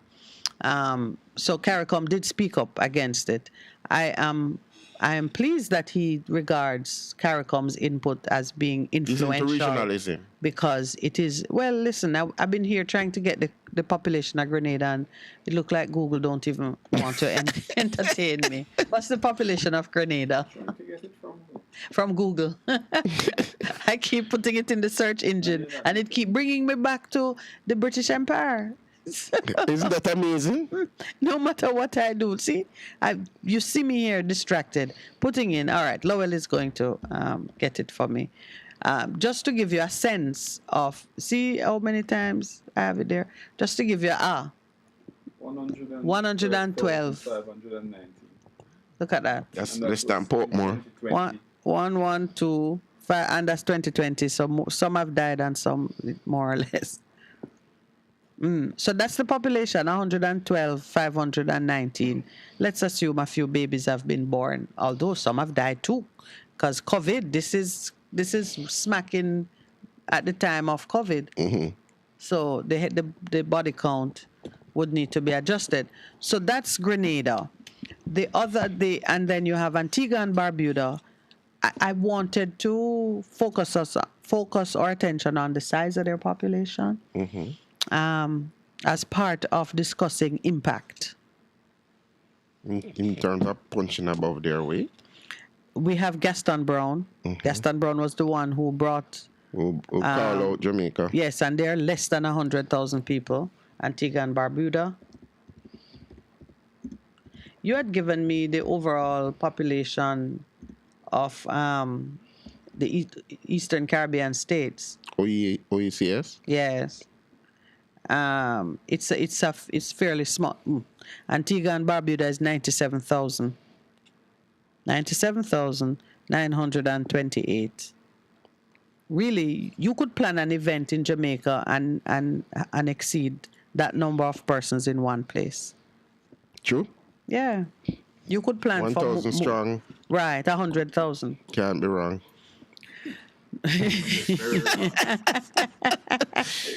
All right, so that joke aside.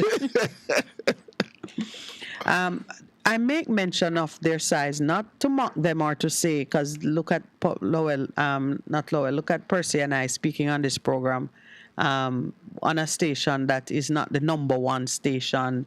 Certainly when we were coming in, its ratings have improved significantly. But when we were starting here, we're like a voice in the wilderness. Grind, prepare the way of the change. Yes. So your size, the population count, whatever, has nothing to do with the impact you can achieve. Jamaica is a little bigger and have a few more people, but as a world power, Jamaica would not be calling out size and number of people. So you can have tremendous impact. And this young man, 44 years old, Prime Minister, is saying the things that you want the bigger people to be saying. Now, feeding off your attraction to him, I'm thinking, how can we make him more impactful by adopting and associating ourselves with the sentiments that he's expressing insofar as they coincide with what we believe in and what we push. Sound like you want to interview Mr. Mitchell. Let's see if we can get a connection with, we can through. Someone has been asking us to get Baroness. How are you progressing with that? Okay, before this week we'll find out. The throne. Before this week we'll find out if it is possible to speak to her. But I'd love to speak to this gentleman because the fact that he was the main speaker at the conference. At the conference yesterday and came in just Friday about progressive policies and the PMP, their policy forum came up with what are the fundamental things that we speak to. We need to be pushing that out. I was just reflecting on some of the things that the leader said.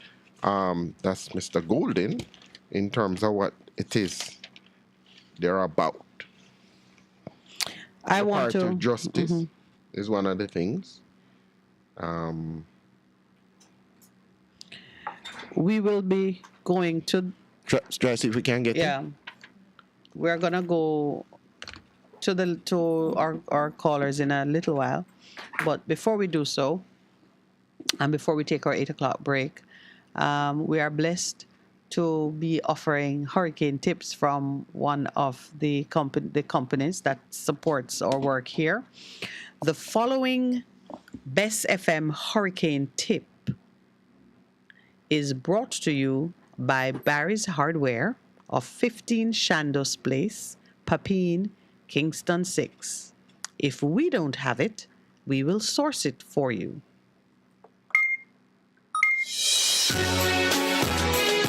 When preparing for a hurricane, ensure that you have the following: boots, raincoats, flashlights with extra batteries, a battery-powered radio, hurricane lamps, matches, hurricane shutters, hooks and latches.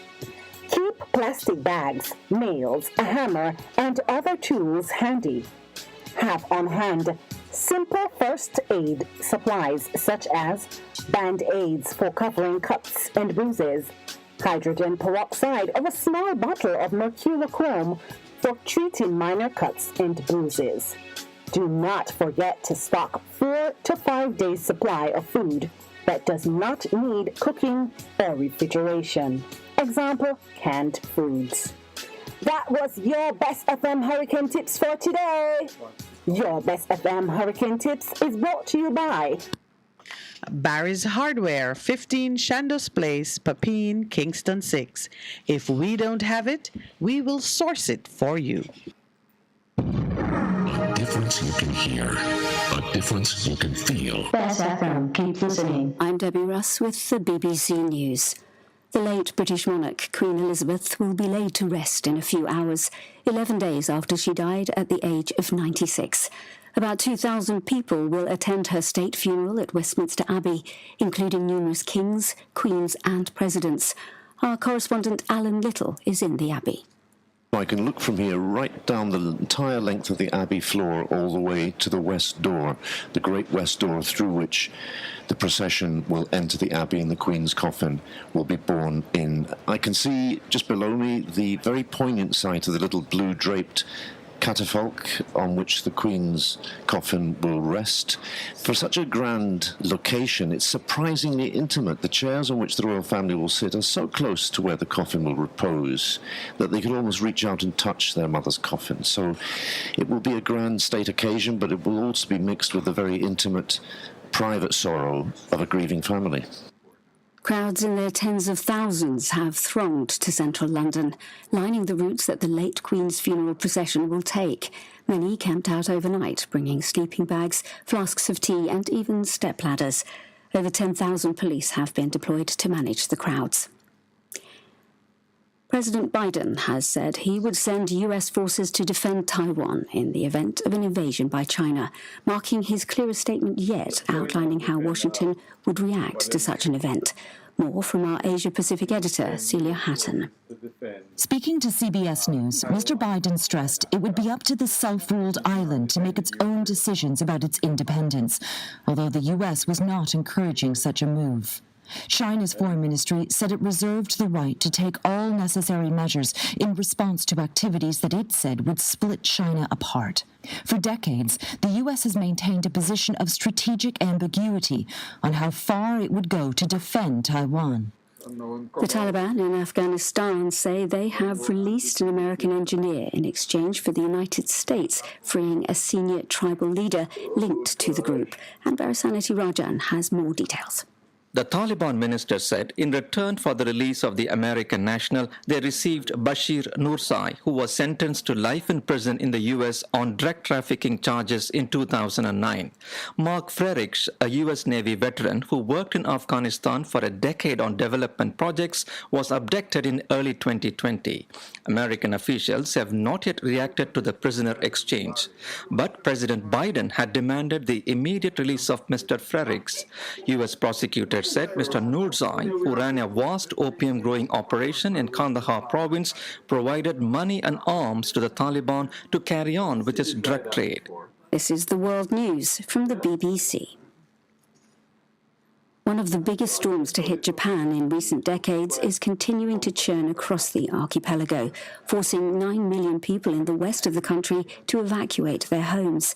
Nearly 300,000 homes in Japan's southern Kyushu island are without power as Typhoon Nanmadol continues to cause destruction. Iranian police have hit back at their accusers after the death of a young woman who was taken into police custody sparked widespread revulsion. The police commander in Tehran said Mahsa Amini's death was unfortunate, but called the accusations cowardly. Ms. Amini, who was 22, fell into a coma and died after morality police arrested her for allegedly violating strict Islamic dress rules. Since her death, some women have burnt their hijabs in public. Ukraine says a Russian rocket has struck an area just 300 meters from reactors at the country's second biggest nuclear power plant. The explosion rocked the southern Ukraine plant in the Mykolaiv region just after midnight. Danny Eberhardt reports. The southern Ukraine plant is a long way from the front lines in the war, some 250 kilometers to the west of the Russian-occupied Zaporizhia nuclear plant that has dominated headlines in recent weeks. Closed-circuit video footage shows a powerful blast light up the night sky. Ukraine's nuclear regulator has published photos of shattered windows in nearby buildings. It said the explosion temporarily cut power supplies, but it added that all 3 reactors at the plants were operating normally and that there'd been no casualties. President Zelensky said it showed that Russia was threatening the whole world. The U.S. Secretary of State, Antony Blinken, is expected to meet the leader of Yemen's internationally recognized government, Rashad al-Alimi, in New York later on Monday, as politicians gather for the United Nations General Assembly. A UN-brokered truce has largely been holding since April. BBC. A difference you can hear. A difference you can feel. Best FM 100 on your dial. Keep listening. One in. When there is a hurricane warning. warning. Button down, tie down, everything. Lift appliances and furniture off the ground and secure your valuable items. If you wanna boat, secure it on land and turn on your yard. If you a fisherman, make sure you turn off every breaker. And before you sleep, turn off your generator. Flooding, that is a real danger. If you live a gully bank, live a bank or low line area. If you see flood waters are rising, get out, get out. Heed the warning. If your land starts slipping and a sliding, get out, get out. Heed the warning. Hurricanes gonna happen. So be prepared. A message from the Office of Disaster Preparedness and Emergency Management. Veteran Printers for all your printing needs. We specialize in calendars, flyers, brochures, and more. Call us today at 968-7506. That's 968-7506. Or visit us at 4 East Bloomsbury Road, off Haggard Park Road. Veteran Printers, your best choice in printing.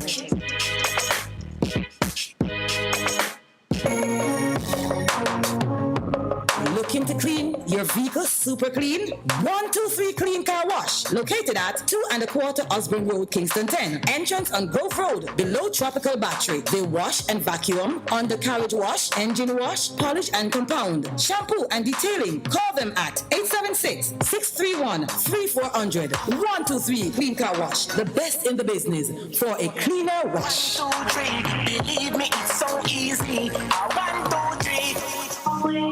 What should a taxi service do for you? On-Time Taxi Service is more than just a ride to the other side of town. They offer clean and spacious vehicles, reliable service, and promise to always look out for their customers. They'll come when you call and take you where you want to go on time. Need a cab from anywhere at all. You can call us at 926-3866. We are something special on the road. Half a tree, one and drive, half a tree. Bossy, how you do I take taxi start? Jano, I want to tell you, say, at 2 months now, my transmission mash up, and me check everybody and can't hear nothing positive. Yeah, hear me? You waste all that time I shop around and never call the experts. Winters Auto have them. Them have over 35 years of experience and them diagnose the problem and get back your transmission brand new. For them service excellent and efficient. Trust me, man. Yeah, hear me? Call them at 929-7040 or go to them at 106 Maxfield Avenue, Kingston 13 and talk directly to the boss. Just tell them I'm me send you. Wow, you big star. Yeah, man, respect my boss. Yeah, try calling her, cause trust me. Waiters, Auto Spares and Repairs, good afternoon. What a relief. Best 100 FM is the authentic voice of Jamaica, promoting your prosperity with better vibes and better music. Let us promote your goods and services for you. Advertise with us. For more information, call our office at 876-276-8935. That's 276-8935. The Morning Connection is not your usual talk show. We aim to stimulate discussion and chart new paths to self-empowerment. So please join us, Minette and Percy, on The Morning Connection, Mondays to Thursdays, 6 a.m. to 10 a.m. on Best 100 FM. It's good, it's better, but nothing beats.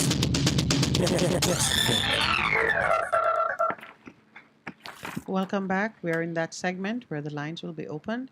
The numbers to call are 876-619-1508 and 279-8473.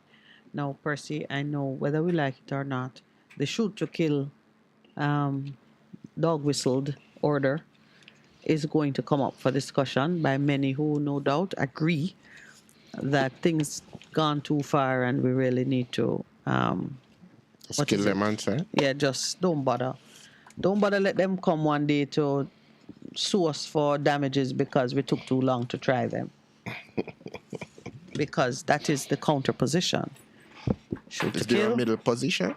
Shoot to kill or bring them to trial. Bring them to justice and fix the justice system. But then we are a part of that system. But there seems to be something that, as I would say, some people seem to have lost a screw. Because why would you go to a football match? Everybody's enjoying the match. One person that you need to, I just open up. Well, there's no needing to kill anybody. Yeah. Like I see Delroy has put a note here that says all Commonwealth head of state had to renew their new alliance with the new monarchy, King Charles. Good morning. Welcome to the Morning Connection. Blessed assurance, Jesus is mine. Oh, what a foretaste. Of glory divine, here of salvation. All right. Good morning. Good morning, Brother George. Me say mine, me not say phone, me say mine. No, it's mine too. Me don't know about you, but it's mine too. Yeah, that's why me I claim it. You can't claim someone me I claim. All right, sir. You must share it. It's sharing, no, brother. Share. Well, mine is mine, and it's not interfering with yours. Because the God that we serve is a God of abundance. It's available to all who will receive it. That is so true. What's on your mind this morning, George? Well, give God thanks to life, although the violence still escalating. And we don't have a leader. They're not doing anything about it, talking about going to the Queen funeral and mourning. Not going about. Mourning about the people that are killed in Jamaica. He's right there now. He's right there. He's gone. Yeah, he's gone. He fly out. Yep. How I say? And leave the country. Under the shoot to kill and hooligans. Under the shoot to kill under the shoot to kill mandate. My God. That's and where we are. The Minister of National Security say, if any man look him drag on a ring, if you shoot him. This policy came on some time ago, way back. I don't know who was Prime Minister that time. It was something there, not Bustamante, Shearer. Shearer? Yeah. It's alleged that Shearer said that, yeah. Shoot first and after, and after. Yes. So it's a long time, so this is a repeat. Yeah, they're going back over the playbook. No, sir, something drastic must go on in this country. We can sometimes that's why I just stay upon base FM, because even loops and things, they're just telling about the all things going on in this country. Trust me, and sometimes it come at your foot, You understand? Sometimes you're yard there and you hear Bobo say a man drop, You say, no, sir. We just all keep praying still. And I hope the church and the Christian, they are praying, keep praying for this to stop, because this don't look nice at all. And we're not reach Christmas yet. Where people will be gathering for the event. You understand me? Yes. Yeah. It looks very, very, very sad.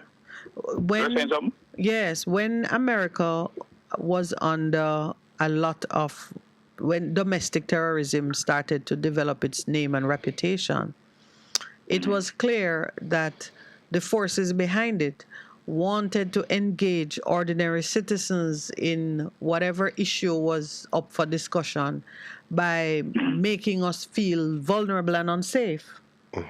If you can go to a football match in a peaceful place like Old Harbor, Spring Village to be exact. Spring Village, and you're not, the match is being attended by workers in a distinguished, top quality Jamaican business. You're not there with hooligans, you might say. Then you're not out in some high risk area that you would normally say, well, boy, when them do them thing, I don't need to be around. And you can't relax and feel that you're safe. That is a clear sign that ordinary men and women in Jamaica, whether you're in the countryside or you're in town or wherever you are, you must now consider that there's something for you to do. Because if not you, it's going to be your kids standing to. That's what they were doing in Europe, in Germany, in other places of the world, You go to the market on a Sunday evening or a the eve of a holiday. You stand up at the bus side in London. They were doing that. People stand up at the bus side waiting. A car come and mow down 6, 7 of you, or a madman with a knife just starts slashing and stabbing.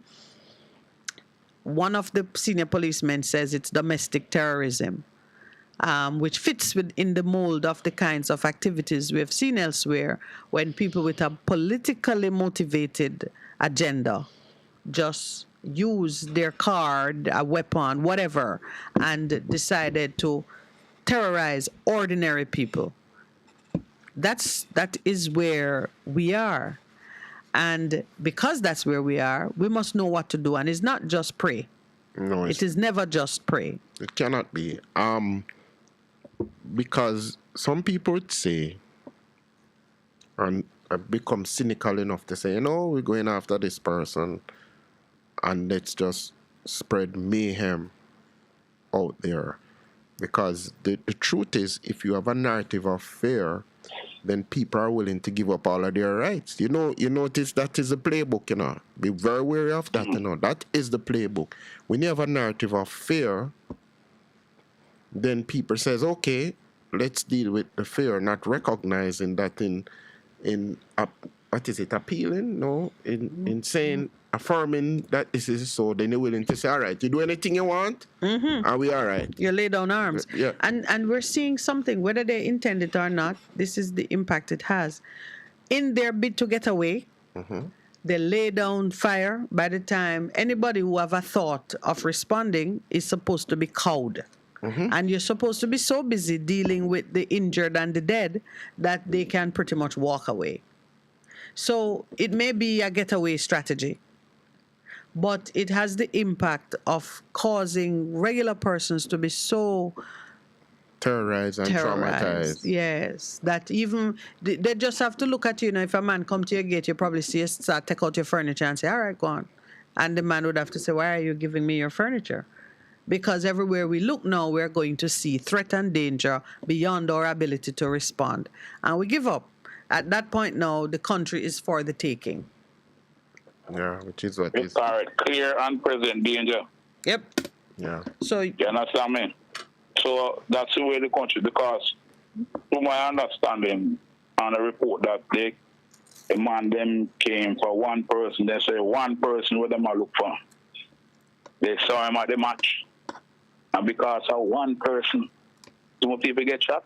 That means that if you were a man put out a hit, somebody put out a hit on one individual, that individual now walk by himself, But what that is telling you, turn up in a crowd. Yeah, but what that's telling you now, it don't matter if he walk by himself because they'll take out the crowd.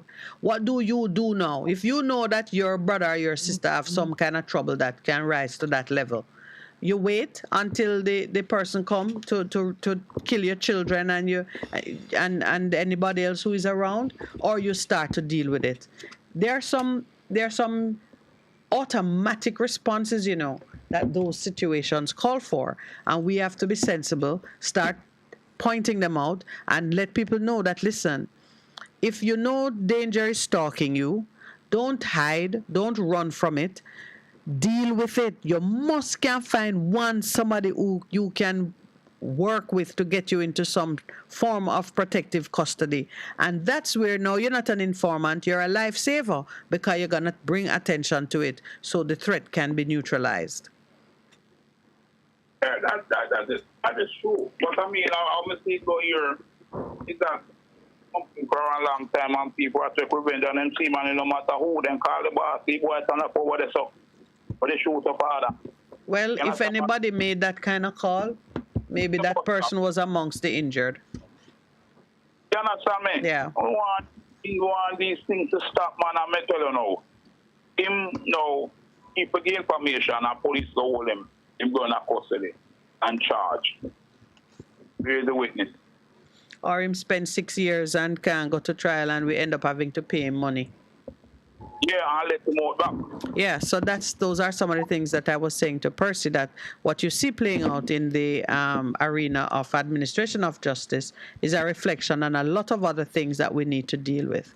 Still, I say the first part is citizens participating in bringing truth and shining a light on these things before they escalate to mass murder at a football match. George, we have another caller on the line. I'm getting the prompting, so we got to run. Thanks for sharing with us this morning. All right, then. Have a good week. Good morning. Welcome to the Morning Connection. Good morning, my sister. Morning, Pastor. Morning. How you doing, Enlightened? I'm good, man. I'm good, boy. Despite of what the country is going through, I try to be safe. Mm-hmm. Now, I saw a thing on a clip where some people in a part of the country are. When I saw it first, I thought it was one of those countries where, you have some country where they don't have no bridge, and the people have to be swinging and things and go across. I couldn't really say Jamaica. I'm looking at Jamaica. Is that the bridge in Troy? Bridge in Troy. Right. Yeah. And to hear the minister who is in charge of work saying to the people when they ask a question about the bridge. If it's the only bridge and he was so arrogant in his speech. You mean Warmington? What's going on in this country? You mean Warmington response? Yes, Warmington response. You know, I'm kind of afraid that I hear a lot of people using it nowadays. I'm not taking credit that I'm the one who used it. But I think I was the first one who brought it to talk on the public space with it. Stockholm syndrome. I think Jamaicans are suffering from Stockholm syndrome. Why you see the support for these people is still high despite what they're doing to us and what they're saying to us. Are people still supporting people like that? Well, it extends in many areas, because we're renewing a commitment to King Charles. Yes. So, but this is a prime example of someone who's suffering from Stockholm syndrome. Yeah? So and it's coming right from the top. Yeah, so we see it everywhere.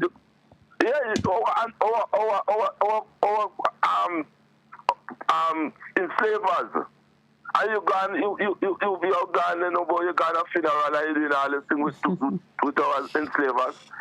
Man, listen, man, this country is in serious problem, We not take it serious, I was in Crossroads on with Thursday, and I saw a bus coming on. The bus was coming to park at the, the little thing right beside the Crossroads there, where the bus park. Yes. And when as the bus entered, when it was almost near to Carol Theater, the guy turned on a music, man. I tell you, man. When you see the children, them just heard that going at the bus, because of the music, They were just fighting to go in the bus, man, because of the music, No. Them you know, the people them not thinking about anything at all, man. It's just a boom and a rum now and a spliff. Yeah, but you shouldn't dismiss them so completely based on that, what you saw there, because there are many good people who will move to the beat of the music, but them take decision otherwise. Yes. Don't be too quick to dismiss them based on that. My lady. Yes. You're moving a certain circle, I mean, because they move in a certain circle and the behavior of those people in your circle is as such, that you believe that the music, the music, the lifestyle, the people them live just like how the music, them live the same way. Is them lifestyle is a part of them? It is a part of them. Them dress, them behavior, everything. Would you say that it's gone straight throughout all of the society? There are people who are resisting that. Yes, but it is not having the effect that it should have. Okay. That's the point, you know. It's like the subculture has taken over this country. And it's full time we wake up and realize that before all of us get sucked in by this subculture. Well, you know, I hear what you're saying, but I'm gonna strongly suggest to you that there are people who have not succumbed to this subculture and are pushing back against it. I know young people. But the very fact that you're calling it subculture tells you it's not dominant. Yeah. So, I mean, it is. I can understand you as one person with a certain level of discernment and discrimination in what you like and so on and so forth. But I tell you, there are people way more deadly than those who are listening to music and dressing a certain way. In fact, the terror and the chaos and the deprivation and all the negative things that we are feeling coming down to the bottom of, if you look at it as a pyramid, it's coming from the top with the smaller numbers, with the quiet people, with the ones who don't even listen to music because they're too busy planning and executing terror. Scheming. Yes. So I'm listening to you, and I do understand that a certain noise and clamor gives the impression of disorder and decay, but I'm hearing in it something that is damaging to us because we tend to look at each other and how we are dressed and how we speak and how we are moving and think that that's where the danger lies when the danger is somewhere else and we are victims. All right, my lady. Yes. Where would you feel more safer? Would you feel, all right, for argument's sake, you had a choice. Mm-hmm. So you're driving your car and your car break down. Where would you prefer it to break down? In Narbrook or in Tivoli or Trenton or whatever?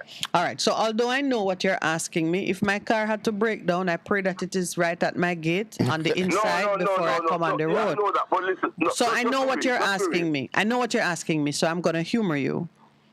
If my car were to break down, I would prefer that it break down in a community where persons would be kind to me if I am kind to them because they have a need that I can meet. So I obviously would want it to be somewhere where if I say I have $1,000 change my tire, it means something to somebody. If it broke down in Norbrook, rest assured, nobody going to open their gate to me.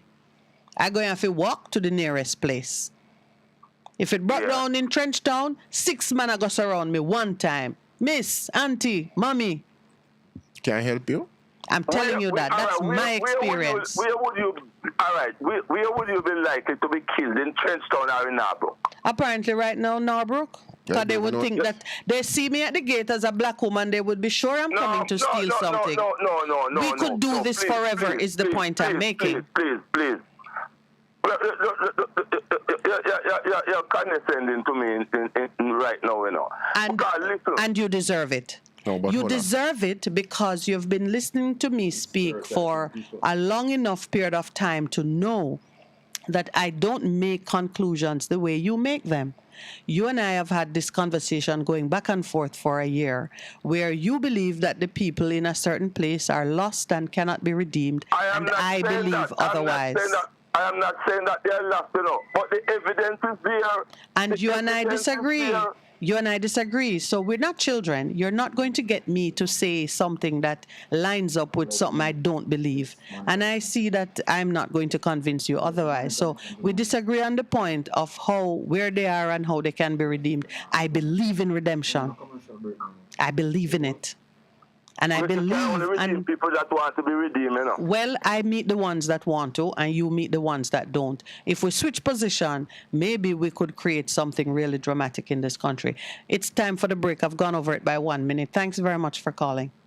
All right, okay. A difference you can hear, a difference you can feel. Best FM 100 on your dial. Keep listening. One in.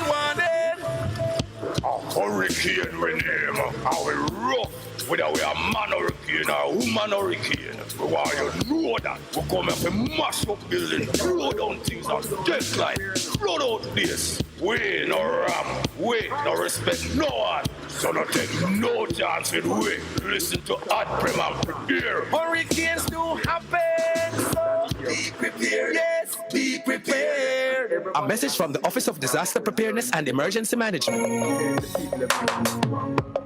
Looking to clean your vehicle super clean? 123 Clean Car Wash, located at 2 1/4 Osborne Road, Kingston 10. Entrance on Grove Road, below Tropical Battery. They wash and vacuum, undercarriage wash, engine wash, polish and compound, shampoo and detailing. Call them at 876-631-3400. 123 Clean Car Wash, the best in the business for a cleaner wash. 1, 2, 3, believe me, it's so easy. 1, 2, 3. Veteran Printers for all your printing needs. We specialize in calendars, flyers, brochures, and more. Call us today at 968-7506. That's 968-7506. Or visit us at 4 East Bloomsbury Road, off Hagley Park Road. Veteran Printers, your best choice in printing. Half a tree, 100, half a tree. Bossy, away I do I take taxi star? Jano, I want to tell you, say, at 2 months now, my transmission mash up, and me check everybody and can't hear nothing positive. Yeah, hear me? Yeah, waste all that time I shop around and never call the experts. Winters Auto have them. Them have over 35 years of experience and them diagnose the problem and get back your transmission brand new. For them service excellent and efficient. Trust me, man. Yeah, hear me? Call them at 929-7040 or go to them at 106 Maxfield Avenue, Kingston 13 and talk directly to the boss. Just tell them I'm me, send you. Wow, you big star. Yeah, man, respect my boss. Yeah, try calling, cause trust me. Winter Voucher Spares and Repairs, good afternoon. What a relief. For a better choice in all your electrical supplies, A, authorized 3M dealer and better brand names. B, better service including free island-wide delivery. C, all major credit and debit cards accepted. It's ABC Electrical Sales. Shop number 8, Hagley Park Plaza, Kingston 10. Open Monday to Friday, 8 a.m. to 5 p.m., Saturday, 8 a.m. to 4 p.m. We make your electrical jobs as easy as ABC. Call 754-3825-8 or fax 754-3659. ABC Electrical Sales, for a better choice. The Morning Connection is not your usual talk show. We aim to stimulate discussion and chart new paths to self-empowerment. So please join us, Minette and Percy, on The Morning Connection, Mondays to Thursdays, 6 a.m. to 10 a.m. on Best 100 FM. It's good, it's better, but nothing beats.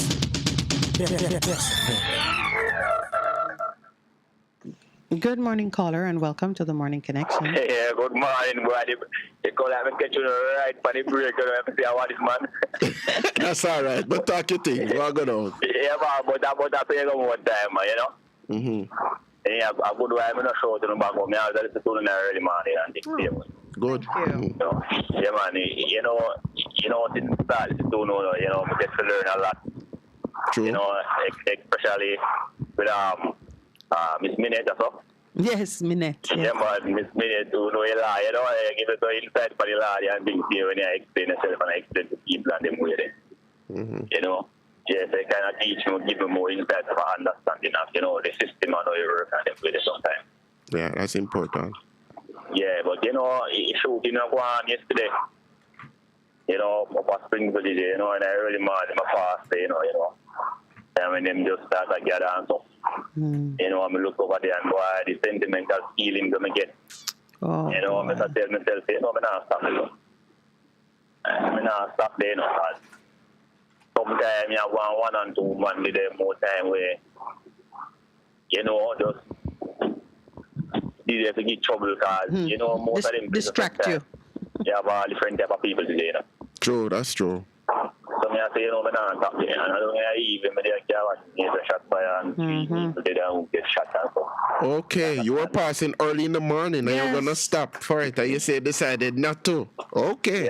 Spirit prevent you, man. Spirit talk to you and help you out. But you know, that point you make is what we've been talking about here, that ordinary people going about doing ordinary things, you don't know when one of those decisions put you in the path of danger. You don't know.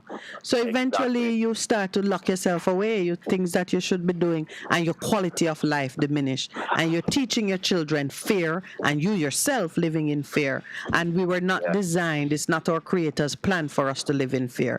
That's the fear. freedom that we've been talking about. We're supposed to live and experience freedom. Yeah, man, that is so right, man. Everybody entitled to it. You understand? Yes. Because freedom, living freedom and not in fear is not really is a gift, you know. You understand? Entitled, you're supposed to. Entitlement, yes. That is the gift of God. That is the good news. Yeah, man. But you see, all the time, set right now, remember when me a boy, I grew up, right? If a man drop down on the road, when me look 15, somebody may say a child. To help. Yes. Oh. But now, man, I take out phone and I take picture. Aye, it's the heart, man, the heart. And I post it. And I post, right. And some, yes, and somebody a war. So your next man now home, and I go in there and make them fight. And I do it. Yep. Because then you come back and turn back for me. And that is what we need to change. You see all the thing we talk about constitutional reform and everything else? That there, what you just touched on, that's where we need to make the change. We make the change right there in how we view each other, the love, the respect. All the other things will fall in line because we will not be able to tolerate seeing anything other than what is helpful. Now with COVID and monkeypox, even if your heart would give you to go touch somebody, now you have to think, is it a risk to my health? So now you have a new layer of fear on top of everything else. We have to reject it, man. That is the enslavement that we have to reject. Yeah. I never said it here, no. Every problem, you know, there's a root cause to it, you know. Yes, sir. And the root is very significant to the situation. You know? You understand? Because sometimes to fully understand what is happening on the surface, you have to get back to the deep. And sometimes the deep, we have better understanding of what is happening on the surface and why it is happening on the surface. Every time. That's why knowledge of your history and who you are and so on, that's why those things are so important, because it will allow you to decode what is happening in the present day reality. Yeah. All right. And this is a car we are talking about before the break. Yes.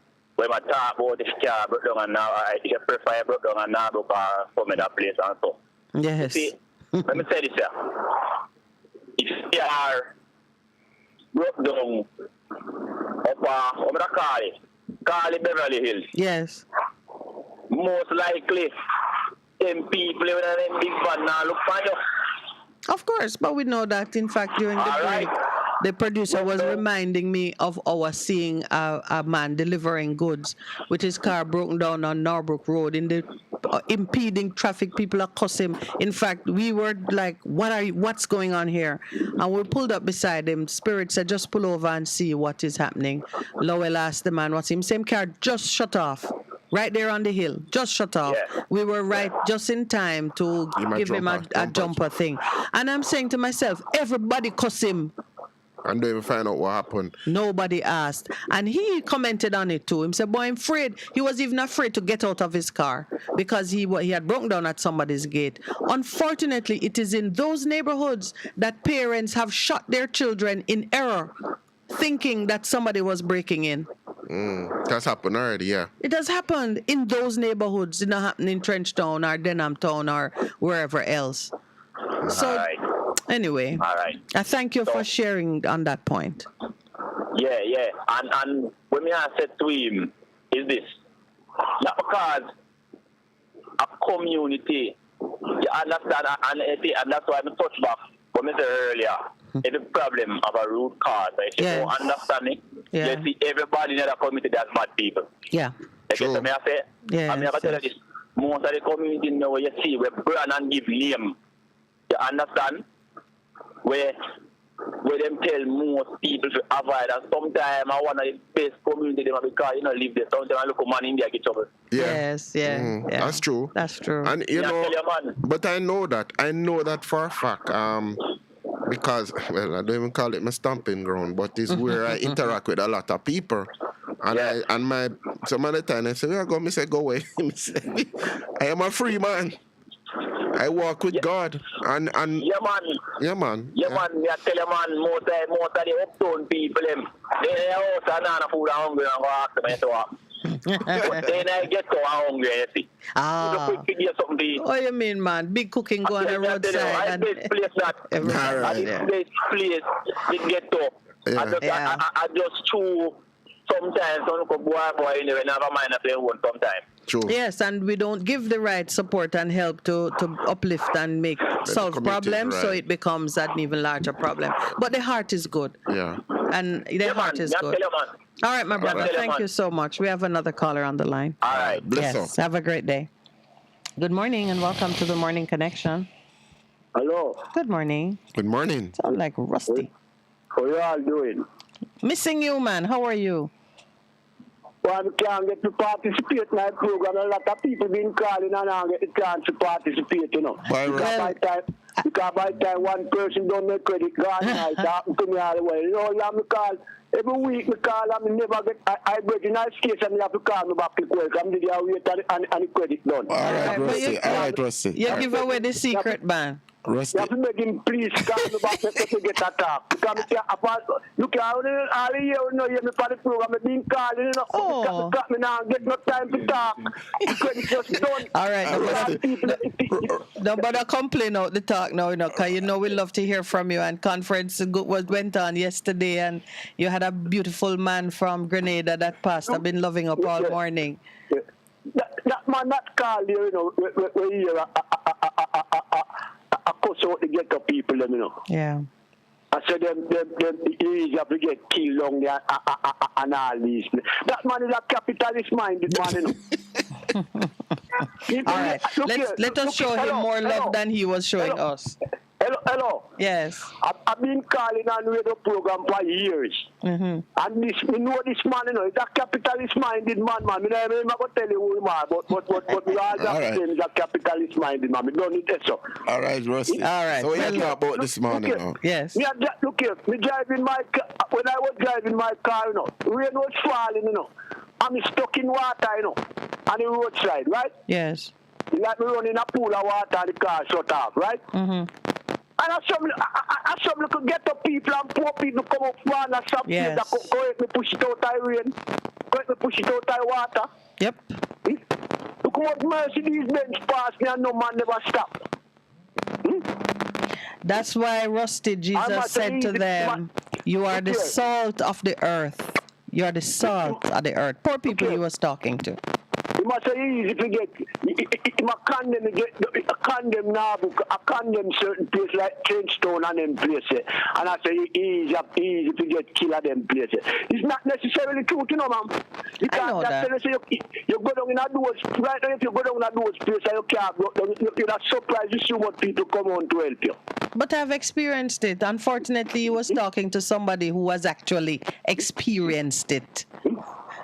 Look here, me. So the majority of our people is good people, you know, ma'am. I believe so, Justin. The majority of our people is decent, abiding people, you know, me. I believe that, sir.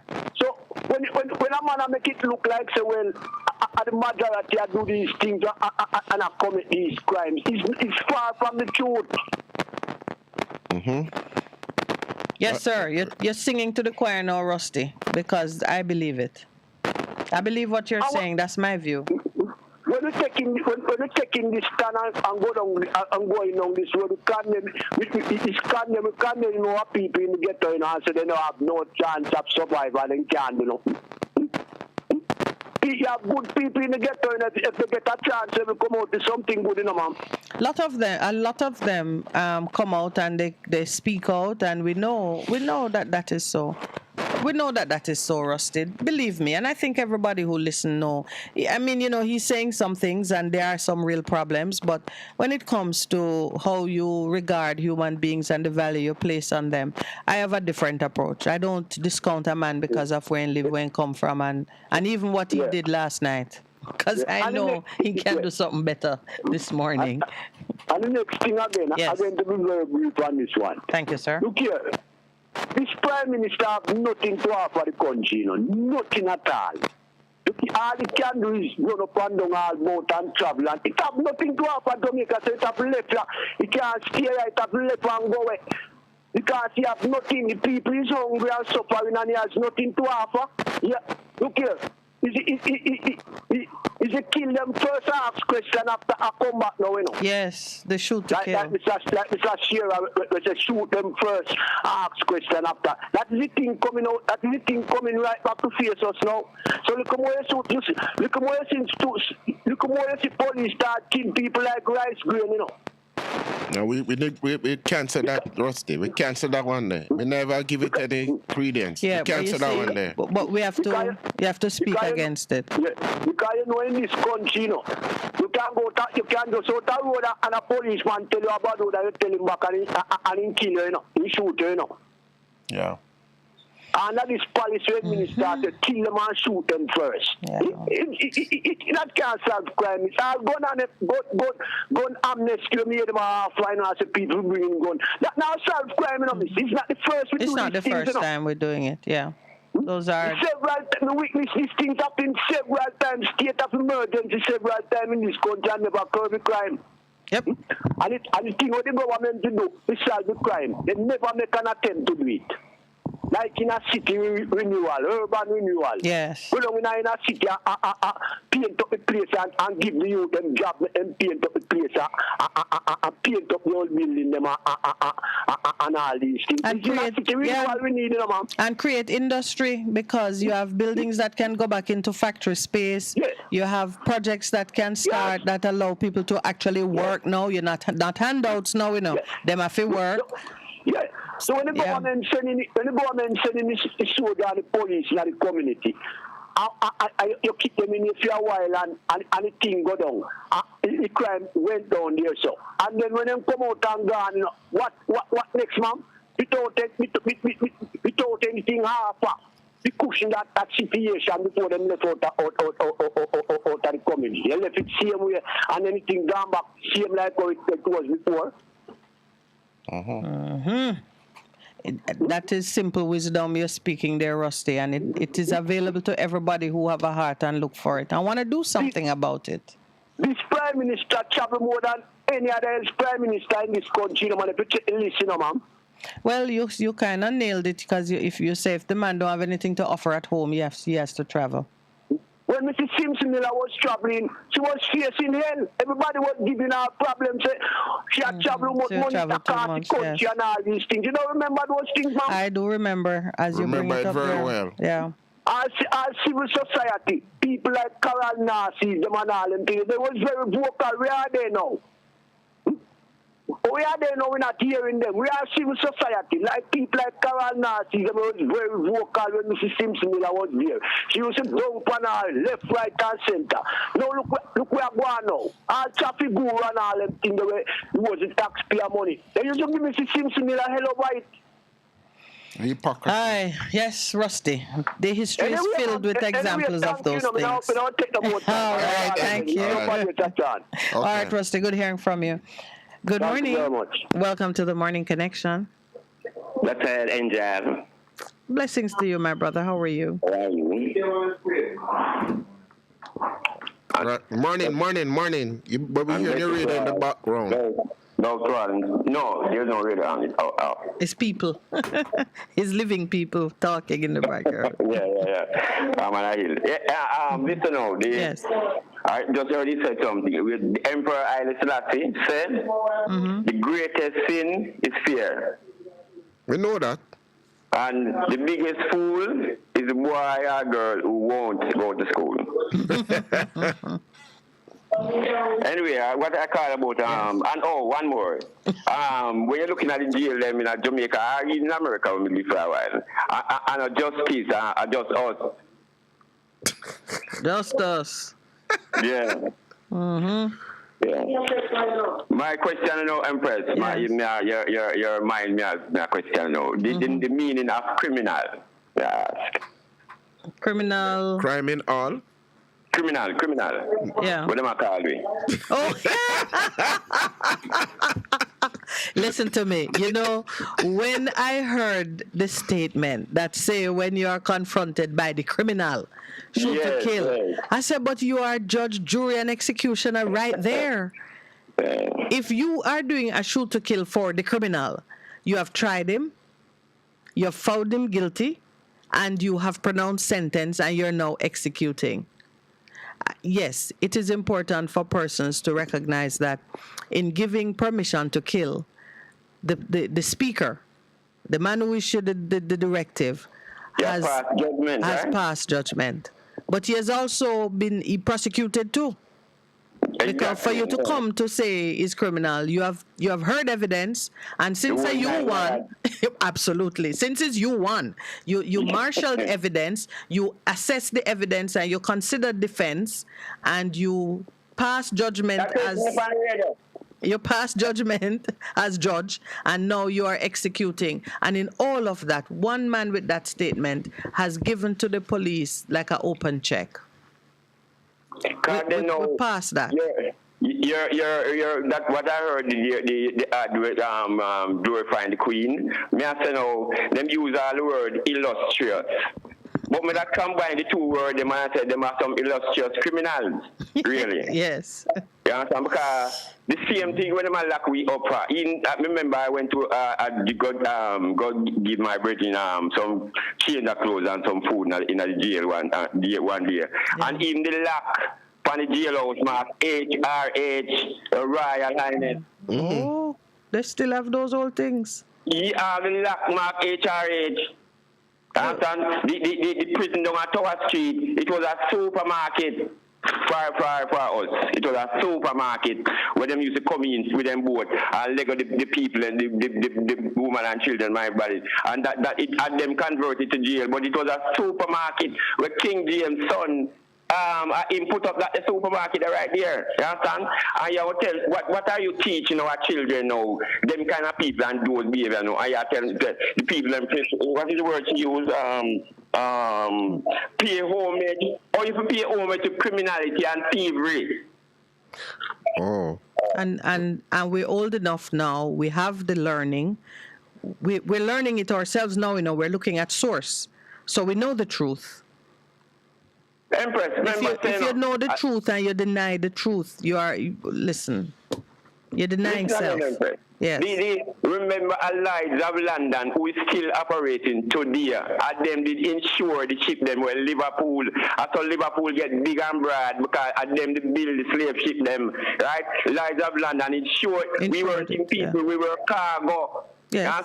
Yes. All of these things, the Barclays Bank finance it. So all of these, them are trying to make it personal, like I never them weren't there. But the institutions that were set up to do all these things, you in it now, so you they're still, yes, oh yes. There's no. I am my ancestor. Yeah. I am my ancestor. We are celestial beings having a human experience. I am my ancestor. So when you sit down in the seat, don't take it personal. Carry the responsibility. Yeah. Your responsibility now to do it. You understand? And I'm going to leave you with this now, Empress. You see, the item we are gathered and fire this because Christ are going to do it for reading about you see the next time you ask for vote, everyone just instead of put X, put R. Righteousness, redemption, renewal, just put R and you are going to be the majority in the country and I'm happy to deal with it. Do something symbolic. Not no X. Well, of course, you know, under the rules, the R would mean your vote has been disqualified. So we have to figure out what we're doing with that. Either we're throwing out the system, discrediting it, and replacing it with something. Exactly. With Christ, go ahead. Yeah. Well, one thing about him, you know, when he established his throne, no man can shut a door or open a door. That is not sanctioned by him. So thank you, my brother. I appreciate the support. All right. Listen. Wait 1 minute, Empress. Sure. Yes. You see the Commonwealth? Yes. Africa, well, them go share up with the German, when them call the meeting, them have go share Berlin up. Conference, 1891, yeah. Them call Commonwealth in the Empress. After the world, them call Commonwealth, you know. Yes, sir. We know. They shared up Africa, yeah. The Berlin And Conference. then it's about Commonwealth. But no Commonwealth, man. It come on to them, but we not have none. Well, we just need to just stand up and take back with something. Yeah, son? Just like what Julius Malema said in South Africa, we need to get back with diamond mine and gold mine and all them boys. We are England. Hear how them attack, and then still they're in England, down South Africa, still have a diamond mine and still have a gold mine. All of them still have it. Yet to them have blame Putin for what he do, and the one in us where they do. And I think black children them now say them glorify robber and thief. But we have the power and we have the knowledge, so it is for us to move. Thank you, brother. Good morning. Welcome to the Morning Connection. Hello, good morning, Anthony. Good morning, brother. Good morning. Yeah, man. Good morning, Pastor. Blessed. Good morning, everyone. Yeah. Righteousness. Yeah. You know, you a man talk a couple call ago. But the man necessarily that I try to get the people I don't think they know. Give me your perspective. Man, literally, I try to not get to because the two go and I get to here. You understand? I mean, it's a good and bad everywhere. True. But what the man say, I understand. Yeah. Because you know, say before me say, I also had girl sell a $500 credit on my phone mistake. I know she called me and asked me. And tell me say she don't do something. I look and get about $300. Yes. I know say me look into it. I remember say enough people lose credit and nobody don't give me back. Yeah. But you see, let me tell you something. No man can go to the dog. I'm not sure no man wants to say. So even some bad man before me explain everything. Some bad man, you know, I've got not them because them good bad man, you know. If I first hear that terms, well, I'm crazy. You have good bad man. That's the man who go to church. But when they do principle and certain things, they must say, yo, leave that alone. And yeah, but why me say that? You know, say if I didn't myself alone, I don't give back that credit. But because God in me, I'm start saying, no, you know, God never please. If I'm give about $300 all day, I'm going to give about $400. At the time, I'm going to have $150, something from my phone. I'm going to give about $500, but say give about $300, I'm going to give about $400. And she thank me so much and keep thanking me. I want you to explain to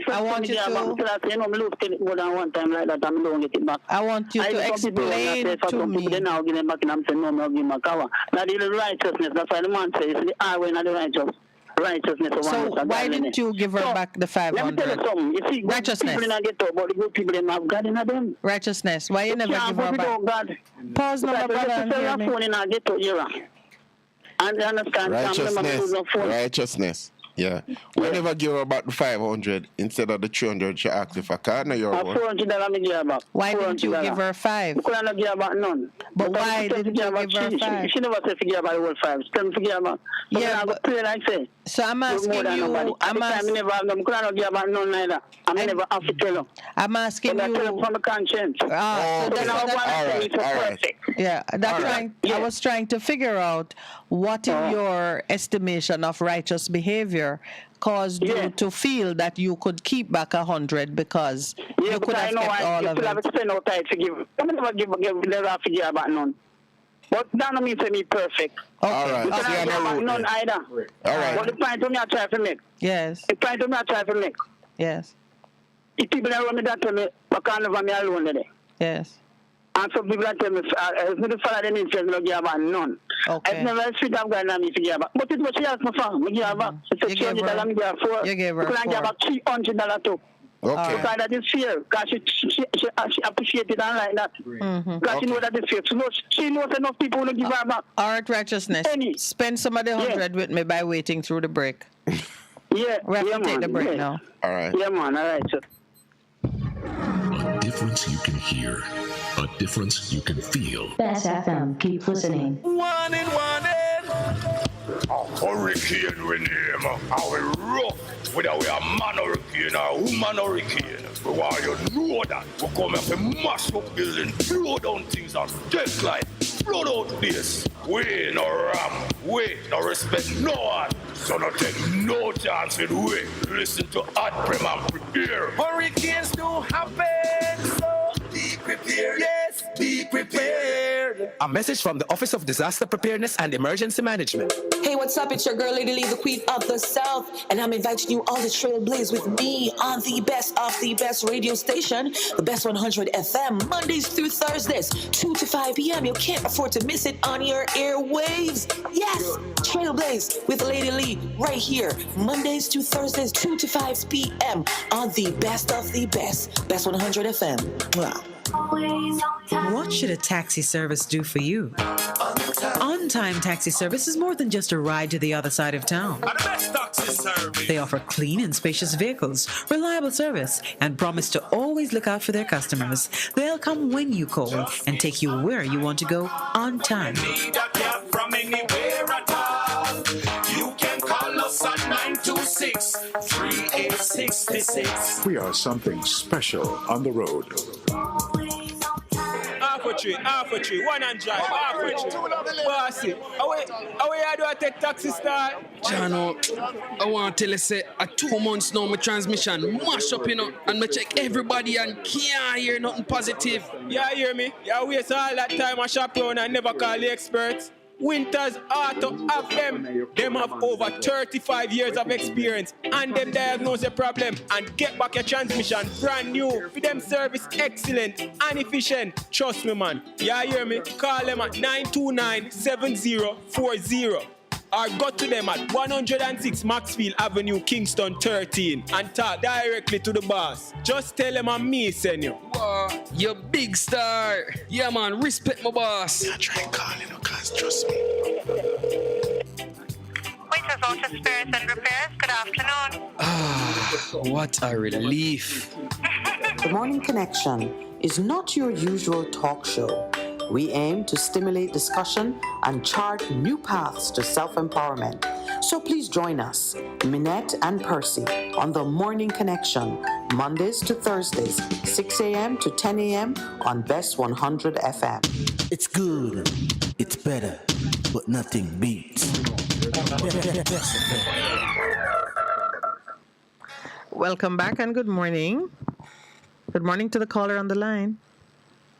Good morning. I thought it was righteousness.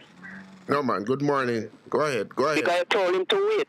Good morning, Pastor. Yeah, man. Go ahead. Yes. How are you? We were in your city on Friday. We went to Westmoreland. Yeah. And you didn't stop and link me. Listen to me. We went to Belmont. Where are you in relation to Belmont? No, I'm in Santa Cruz. Belmont is way down in Westmoreland. Oh, so we had passed you? Yeah. We never know where you're there. But I remember Lowell saying, man, we should stop and check out Santa.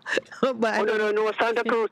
No, well, my husband knows Santa Cruz. I just drive through. I don't think I've stopped there twice. I should have black on arm, make no camp. So you have to tell me where you are. So the next time, I know where we can stop. I thought you people would stop at the school and visit the school that they're breaking and even give them a prayer, kind of love pray, No, Percy wasn't with us. It was just me and the producer. So I know when you say you love pray. You could pray in this minute. It seems like you know about Christianity more than Pastor. You see now. Trust me. You see now, Pastor. No, but that's all right, But we did. We prayed in Belmont. No, it's true, though. We were praying through your parish because your parish under stress and pressure. In fact, we saw the whole country. Yeah, we saw a bad motor vehicle accident when we were coming back. A truck had turned over, a car was in pieces, and as we were leaving, as we managed to pass, we heard people starting to wail. So I don't know and I haven't seen it reported in the news. Miss Minette and Pastor, I don't know if prayer really work, because primarily about people are praying and crying still and everything, but I want you're still alive, so could be someone is praying for you. Somebody pray if you want man or from radio station. You hear? All right, for sure. Just pray for every man that work on radio station. All male broadcasters. Bad attitude sometimes. All male broadcasters, some with bad attitude. Yeah. Well, right. What I can talk about this morning, I plan to make the grill for that door, that school, for the office door. Yes. Yes, I need two hollow section, one by one, hollow section. And I went across the minimart, across from the Mandeville taxi park, and I checked one of the owner, and they donate $3,000 for one hollow section. I'll buy the rest material. They want to big up the man who donate. Well, yes. or by name, because he might want it to be private, but just to acknowledge that in that time of stress, people are stepping up and contributing. Did you call the man who gave someone here? I think his name was Robert. I called that number, but I got his girlfriend, and she said her phone, and he's not there. He went to shop and stuff, so I didn't call back. Okay. All right. Yeah. But that man heard the story, and came to the radio station and left a number. So we'll see what happens. But it has moved the hearts of some people, and that's a good thing. So I got $3,000 from Super Prime Wholesale Meat and Liquor. Okay. Bless them. Bless them. That can buy one hollow section. And I only need two, because I only going to grill the office door. Okay. A double door. And stuff like that. So I just called to big them up. Okay. All right. Thank you, brother. That's all. But before you go, I've taken on the 1660 community mobilization to help people. You know that's what that is, right? Yes. Yeah, man. So bless you for that. Yeah. Yeah, man. You help people, but there's sometimes some people don't need help, some don't help them. No, you should only help those who need help. Yeah. Right, I help those. Can't be criticized for that. All right, thank you. Later. Okay, then. Earl Brown has put a note here that the reason why the $500 was not returned is because the man is not righteous. Boy, I tell you. Good morning. Welcome to the Morning Connection. No, man, I'm more than a while ago, I just cut off. So you're saying? Yes. It's not that.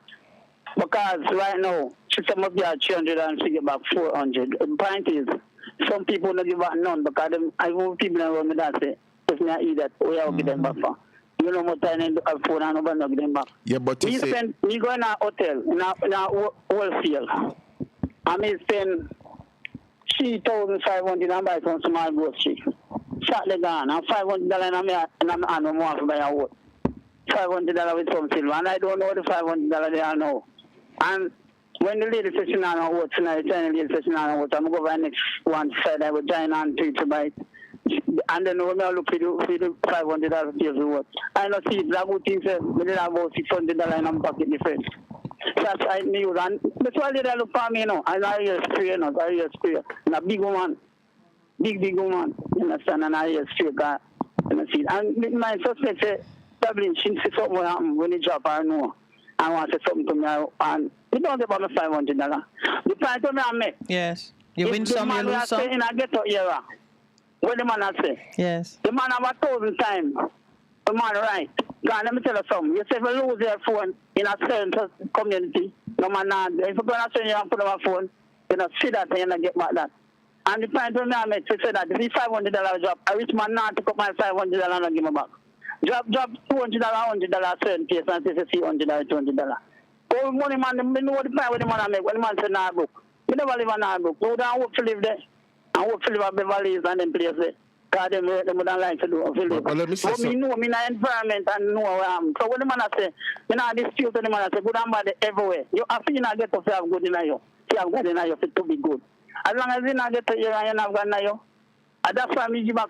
If it was me one time, she wouldn't get back that.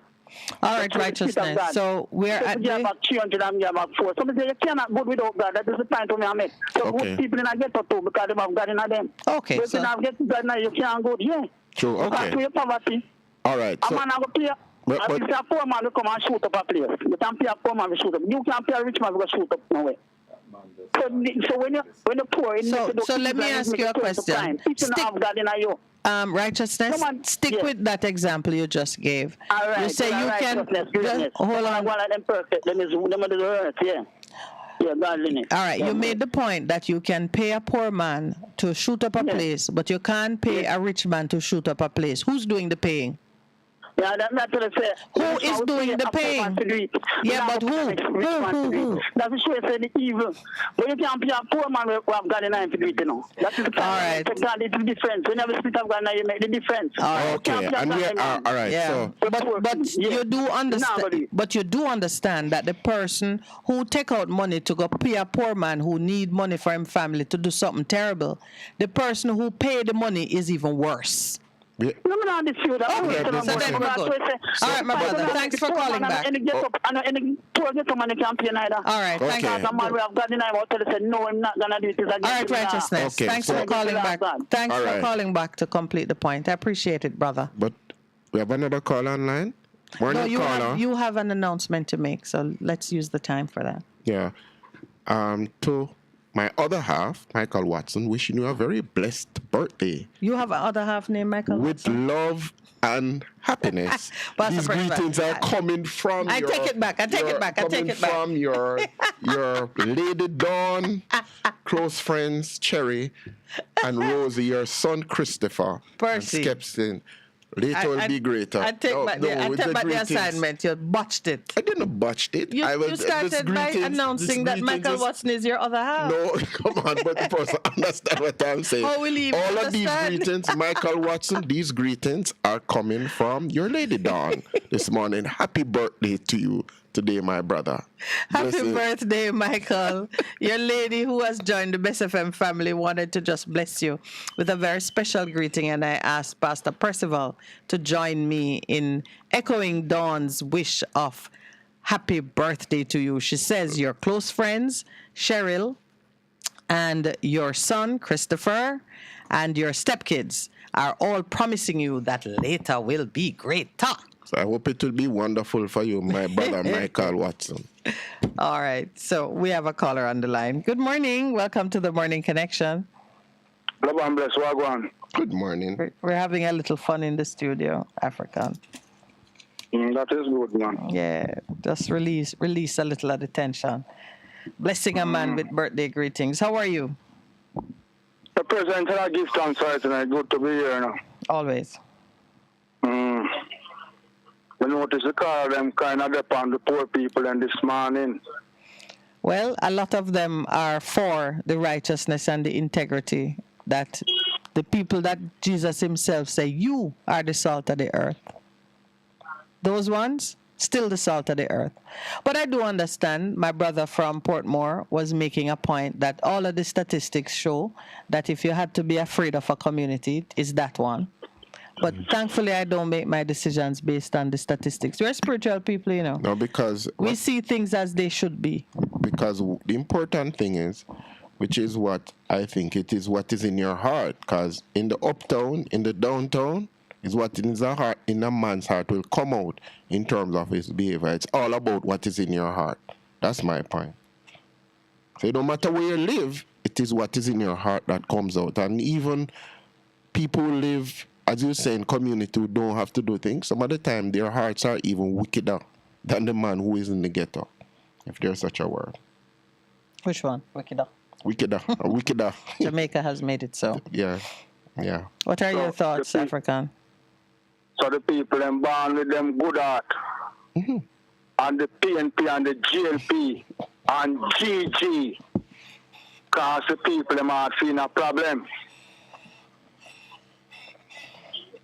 That's a tight enough summary. It is life and stresses and pressures that put people to the test. But you know, there are some of us who we go through the same stresses and so on, and our heart remains intact. Some of us kind of fortunate, you know. Yeah, well. Yeah. But the lifestyle how we are going and what the people have to go through. The people them need food to eat, you know. Yep. The people them need place to live, you know. The people them want land to plant food pan, you know. Are you so much land leaching get? There's so much land the politician them have. Yes, so them head gone then, you know, Miss Minety. Them head gone, you know. Whose head? African? The JLP and the PNP and GG. Okay. Them head gone now, you know. Them stomach now, you know.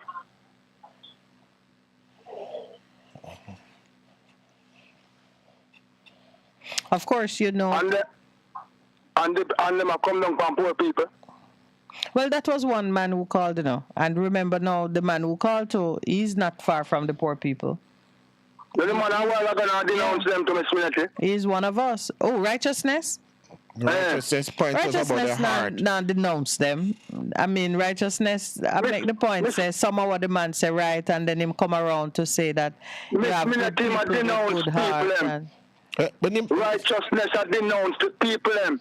When he said denounce, what he mean? I think from what I'm listening to what he was saying, his point was, it is what is in a man's heart that will determine. Why no man heart? Reverend, a bloody heart, you know. What? Blood in your heart. You don't understand what I'm talking. Speaking of the organ. I'm not speaking about the organ. I'm not talking about the organ. The word of God says, out of the abundance of your heart, meaning your emotions, you will speak. So when I talk about the bloody heart, it could never be that. Reverend, you see your heart? Yes. A blood alone in there. Yeah, but African, why do we say that man they have wicked heart? And that never talk about. I just more make for talk anything. Okay, all right. So me I try explain. Wicked, Reverend. Okay, Reverend. Let me say something to African. You have said that. I'm trying to explain what I mean. Because when you say in Jamaican, that man the heart are good, you not talk about the bloody heart. We talk about his emotions, his actions, and him thoughts them. That's what we mean. So how hard coming out? Okay. All right, African. So when you are appealing, so we make sure we're talking about the same organ and the same seat of consciousness. When you are appealing to people to think better of each other, to act better towards each other, to maintain a certain standard of behavior, what part of them going to accomplish that? When you say it, what are you appealing to?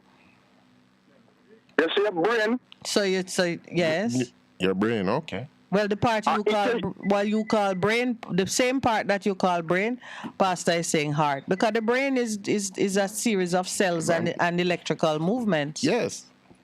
Miss Military. Yes, a man can be on life supporting, and the only thing left is the brain, but you wouldn't call him alive, and you wouldn't ask him to appeal to anything.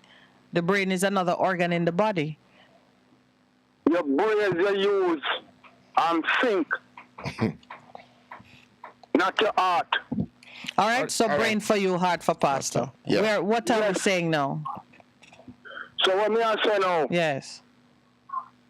The people that will take up resident in a king's house. Yes. Them time has come to an end, you know. Can we push that towards the people? We're agreed on that, and many of us are pushing it towards the people. I, for one, feel that when the Queen died, that was it. We don't need to be signing up to King Charles. At an open door. I saw it as an open door. All King George, what do them people that come talk about King George? You know, long we talk about King now, and them now here we are talking about no King.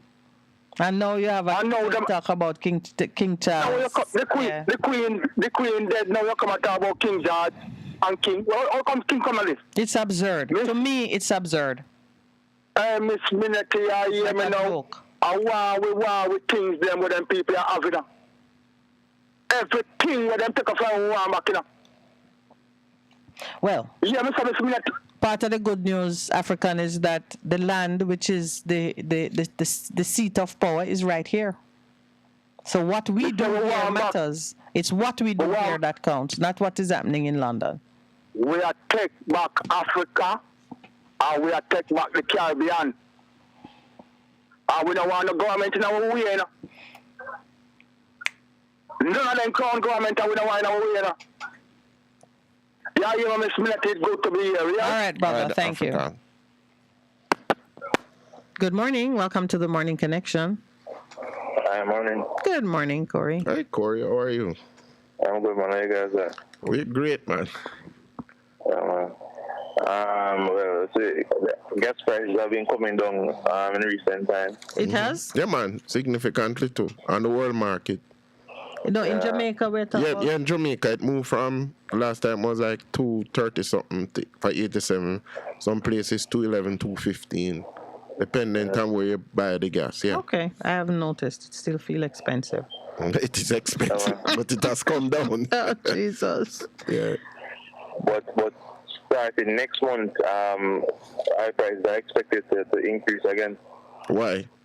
There was some agreement between Russia and OPEC that they would start to produce 100,000 more barrels of oil, but then they backtracked on the agreement and said they will cut the production by 100,000 barrels per day. Okay. And with all that is happening in Europe, as it relates to gas and so forth, the demand for gas can actually increase in this season. So the price is actually going back up. But in reality, though, Corey, the things that are fueling inflation in Jamaica and the price, the fluctuation in the price of the not even fluctuation, it is just degrees of up. Those things are not changing in any fundamental way for us. So even when we see those movements on the world stage, it's not converted to any high percentage of relief on the domestic stage. I'm noticing that. In terms of gas or? What does that mean with us is that we are not pursue progressive policies as it relates to our finance ministry. What has also happened is I've seen a decline in revenue. So therefore, for some progressive stuff to happen, it will cost them. There's an opportunity cost to it, and they're not willing to pay that opportunity cost. We're not worth it. For instance, to reduce the tax on the gas, or to reduce debt payments, they're not willing to do that, but they were willing to give back the banks $3.5 billion in the corona time. But outside dealing with the banks and so forth, they're not really willing to do anything as it relates to the people, to assist the people. And that it, it requires. And I've heard talks of some relief to come. I think a study was done on the last relief before the last general election, and about 20% of the persons in the country benefited.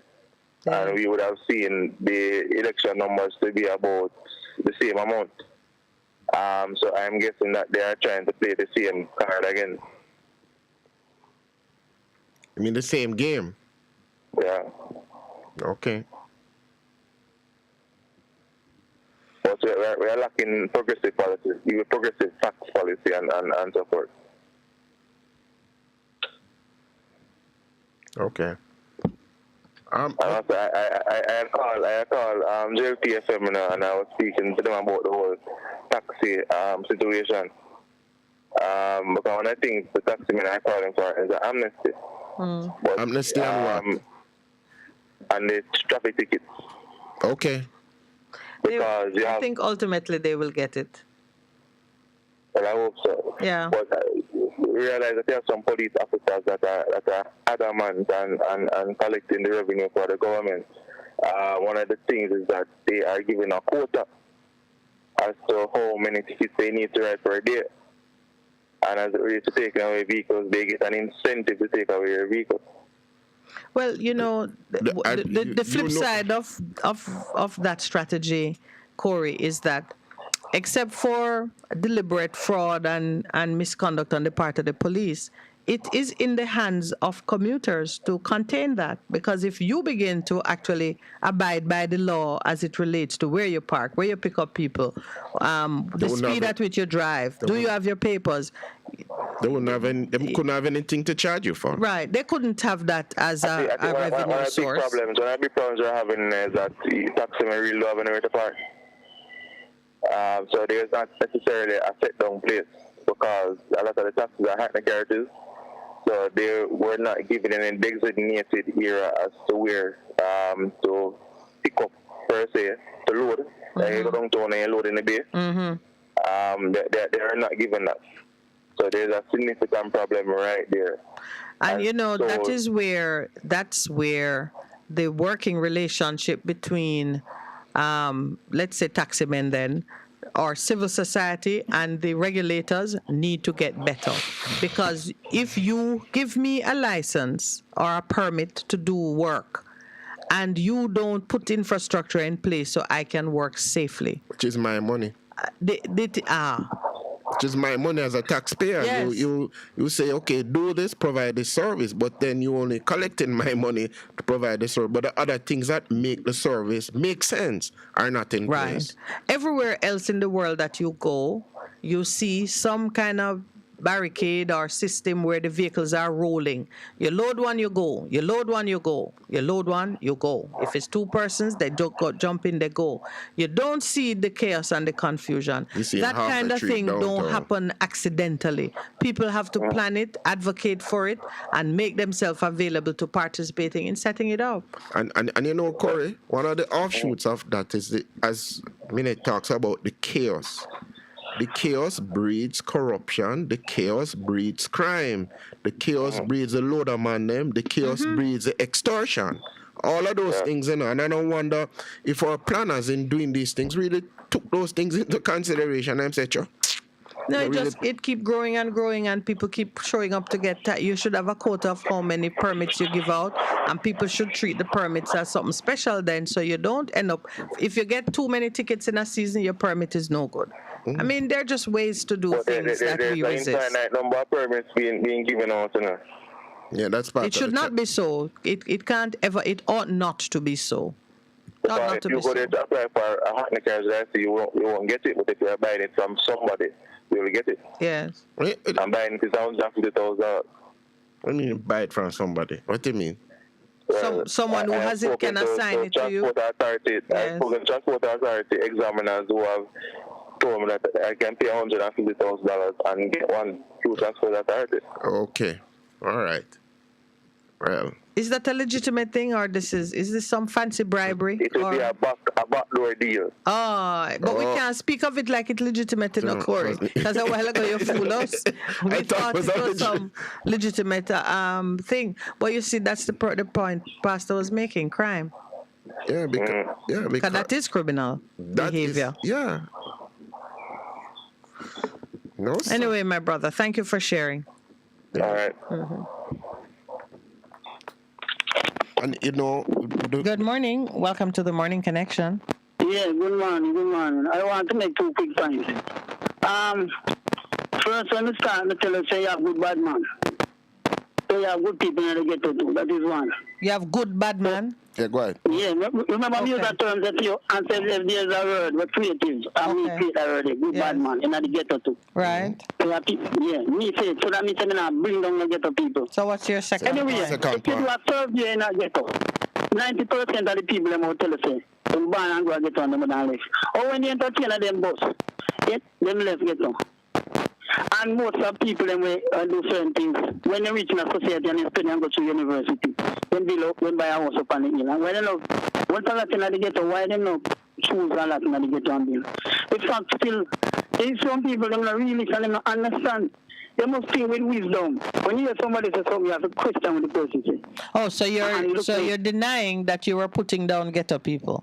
No, but I'm not denying it still because who still listen. You called back. You called us back. You called us back. So you're. Did you call us back to make it clear that you were not denouncing ghetto people? Yeah, you call us make it clear to who never understand. All right. Okay. All right, we get you. A difference you can hear, a difference you can feel. Best FM, keep listening. Warning, when there is a hurricane warning, button down, tie down, everything. Lift appliances and furniture off the ground and secure your valuable items. If you wanna boat, secure it on land and turn on your yard. If you a fisherman, make sure you turn off every breaker, and before you sleep, turn off your generator. Flooding, that is a real danger. If you live a gully bank, live a bank or low line area. If you see flood waters are rising, get out. Heed the warning. If your land starts slipping and sliding, get out. Heed the warning.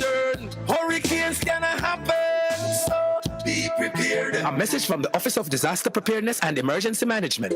Hey, what's up? It's your girl, Lady Lee, the Queen of the South, and I'm inviting you all to trailblaze with me on the best of the best radio station, the Best 100 FM, Mondays through Thursdays, 2 to 5 p.m. You can't afford to miss it on your airwaves. Yes, Trailblaze with Lady Lee right here, Mondays to Thursdays, 2 to 5 p.m. on the best of the Best 100 FM. Mwah. Or a better choice in all your electrical supplies. A, authorized 3M dealer and better brand names. B, better service including free island-wide delivery. C, all major credit and debit cards accepted. It's ABC Electrical Sales. Shop number 8, Hagley Park Plaza, Kingston 10. Open Monday to Friday, 8 a.m. to 5 p.m. Saturday, 8 a.m. to 4 p.m. We make your electrical jobs as easy as ABC. Call 754-382-528 or fax 754-3659. ABC Electrical Sales, for a better choice. Veteran Printers for all your printing needs. We specialize in calendars, flyers, brochures, and more. Call us today at 968-7506. That's 968-7506. Or visit us at 4 East Bloomsbury Road, off Hagley Park Road. Veteran Printers, your best choice in printing. Half a tree, one and drive, half a tree. Bossy, away I do I take taxi start? Jano, I want to tell you, say, 2 months now, my transmission mash up, and I check everybody and can't hear nothing positive. Yeah, hear me? Yeah, waste all that time I shop around and never call the experts. Winters Auto have them. Them have over 35 years of experience and them diagnose the problem and get back your transmission brand new. For them service excellent and efficient. Trust me, man. Yeah, hear me? Call them at 929-7040 or go to them at 106 Maxfield Avenue, Kingston 13 and talk directly to the boss. Just tell them I'm me, send you. Wow, you big star. Yeah, man, respect my boss. Yeah, try calling, cause trust me. Waiters Auto Spares and Repairs, good afternoon. Ah, what a relief. The Morning Connection is not your usual talk show. We aim to stimulate discussion and chart new paths to self-empowerment. So please join us, Minette and Percy, on The Morning Connection, Mondays to Thursdays, 6 a.m. to 10 a.m. on Best 100 FM. It's good, it's better, but nothing beats.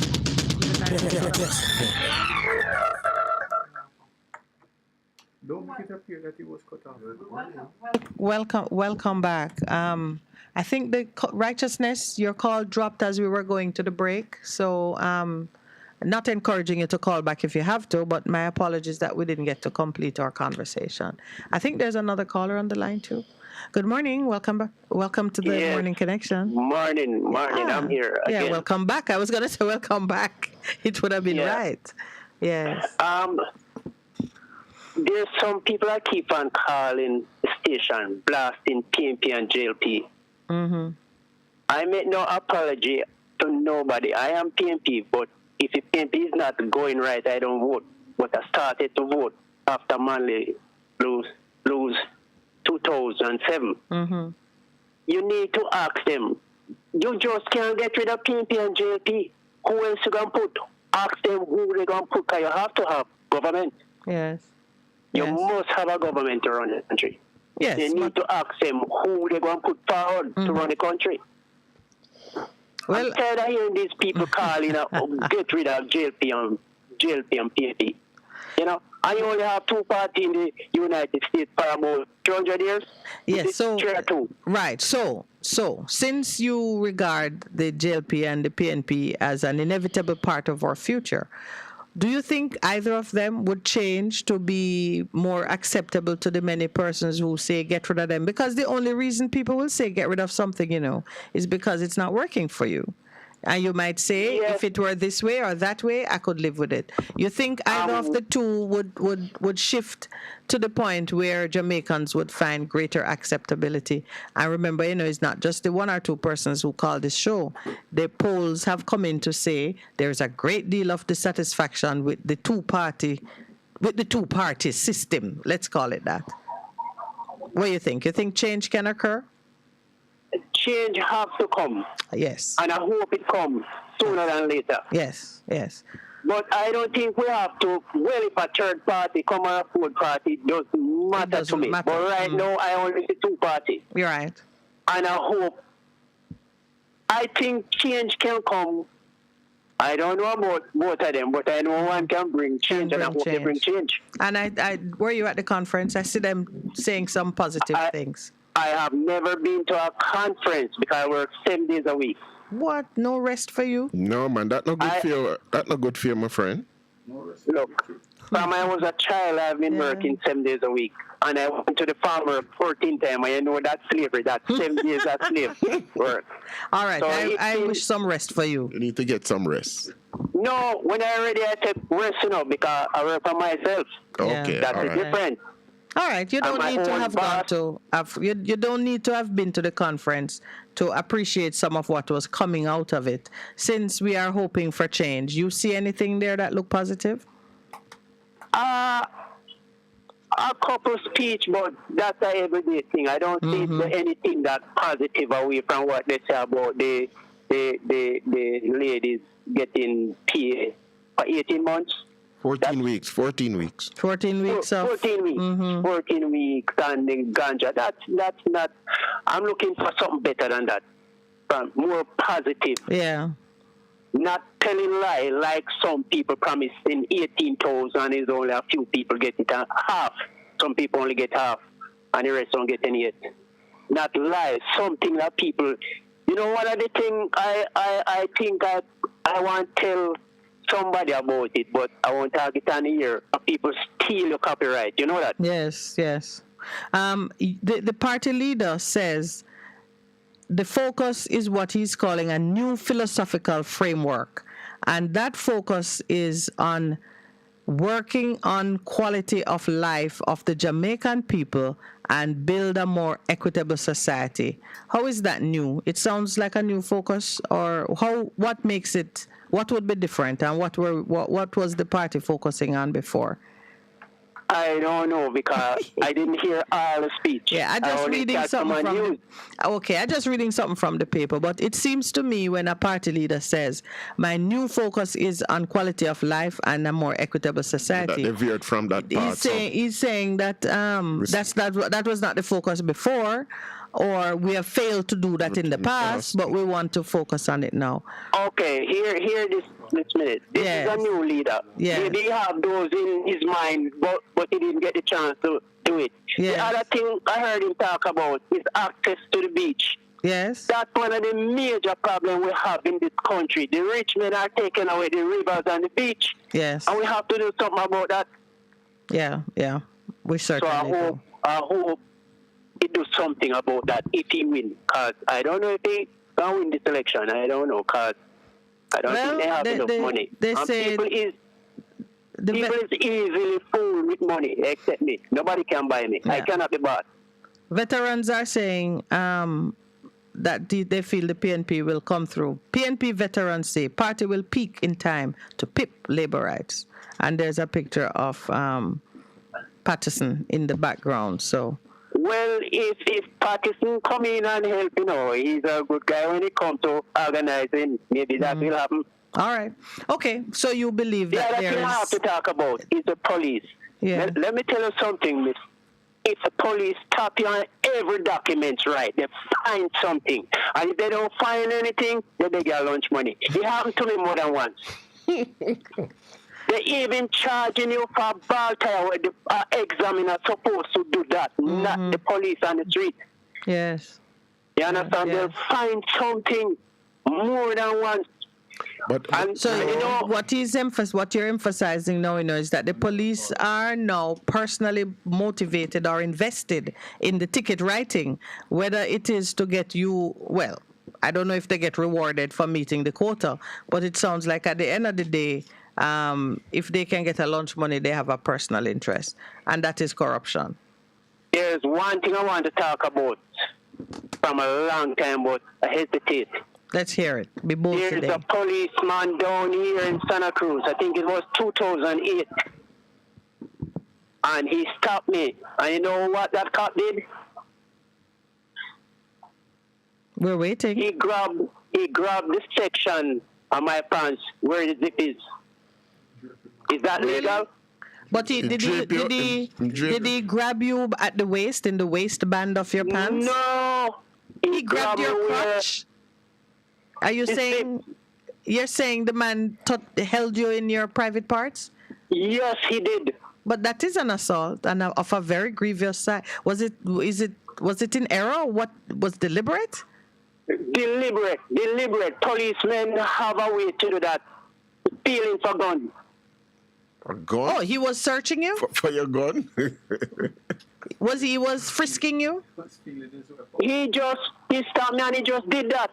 Unexpected. If I knew he was going to do it, I would back up. Yes. Okay. You know? So you have a He's still here in Santa Cruz. He's still here. He wears a blue suit and he's the ugliest policeman in Santa Cruz. So you have a concern that it was more than just an overzealous search.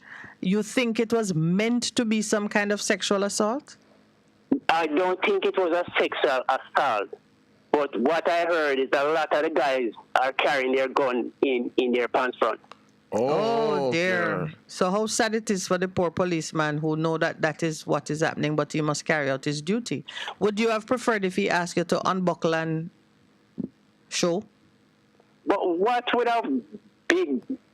At that time, I was 50-something with gray beard and all kind of stuff. Why would I be carrying a gun in there? So you see now, you are asking some questions which I'll highlight and expose how difficult it is for policemen working under current conditions to carry out their job. Because if it is known that this is what men are doing, hoping that homophobic Jamaican policemen would never touch your zipper, then they would get away with it because the criminal mind is way more creative and inventive. Miss Minette. Yes. So how would you want a man deal with it? How would the policeman carry out his job? Miss Minette. Yes. The only policeman who's going to grab another male genitalia. He have to like men. So that's why I wouldn't do it. If I was a cop, I wouldn't do it. That's why the criminals would put their guns in their crotch because they're expecting that the average policeman would not look.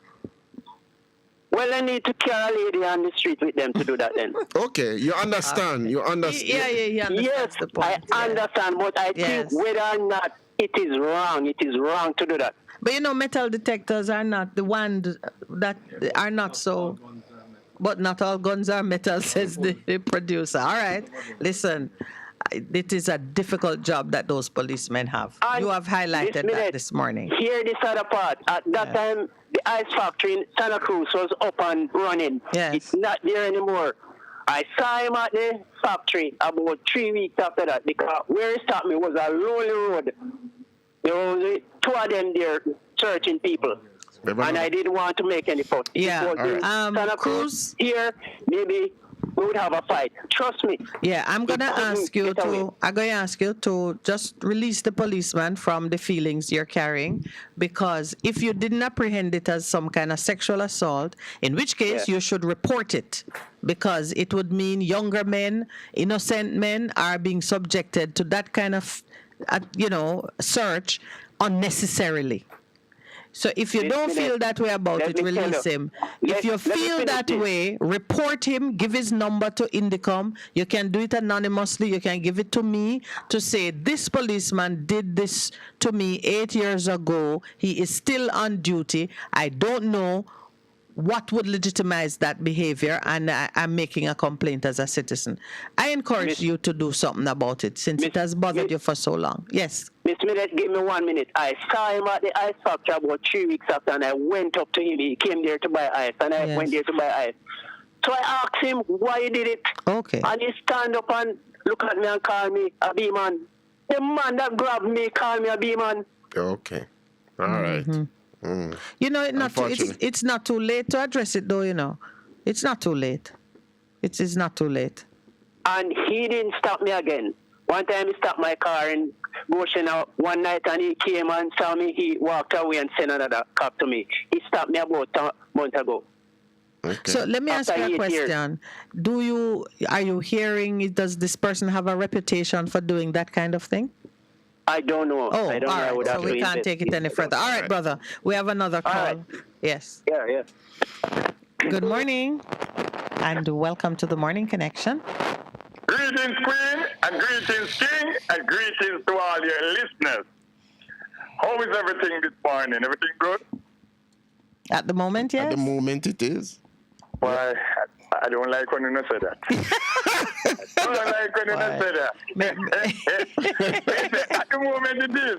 Yes, we're going to we'll see if it will get better by your contribution or worse. Not good. So, as the morning goes by, we have to sound the trumpet card. We have to know what I want. Yes. Psalm 29, verse 4.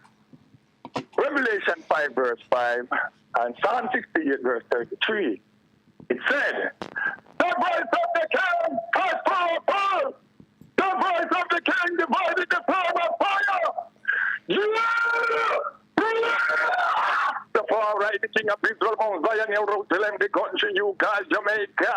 It is the city of the Almighty, it is the city of the Creator, it is the city that we love dearly. My people of Israel, Mount Zion, will love now with the world without him. World without him. I want you to understand this. Everything to Jamaican worldwide. I don't deal with religion. I do not deal with Christianity. I do not deal with politics. The only thing I deal with is love and care. Sing music, love and care. Let's sing music to try and give God praises. Love one another. Care for one another. Unity is love. Unification, togetherness as one. Take notice, and I don't create nobody white nor black. It's one race, the human race. One father, one mother, one son, one daughter. You get where I come from? Mm-hmm. Everything is unification as love. It has nothing to do with the white man, the tiny man, the black man, the Indian, the Syrian. It has to do with one race, the human race. The blood is the life, and your life is the blood. Oxygenate your blood and sustain your life. Very simple. And the only mineral we oxygen in your blood is iron. But iron cannot go to your blood cell and let vitamin C carry it there. And too much iron constipates you. You get me? Yes, sir. The killing, the violence, the religion, the politics, is division, separation from my law. And my law is about love. Nothing else.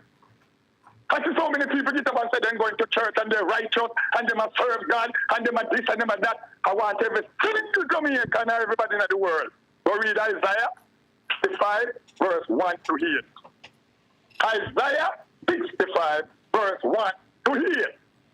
Because I wait patiently with my head open and attentive for my people to pray to me and call me by my name, and not a single one have done it. They go to the grave and they cast out the spirit. They eat bread made of pork, swine, hog, where them not be eat. And then tell me, so them righteous. Excuse me. So the law where God said, who not claim to the Bible is the word of God. So the law, when in the Bible, why would you not follow it? Because it said, man not be with man.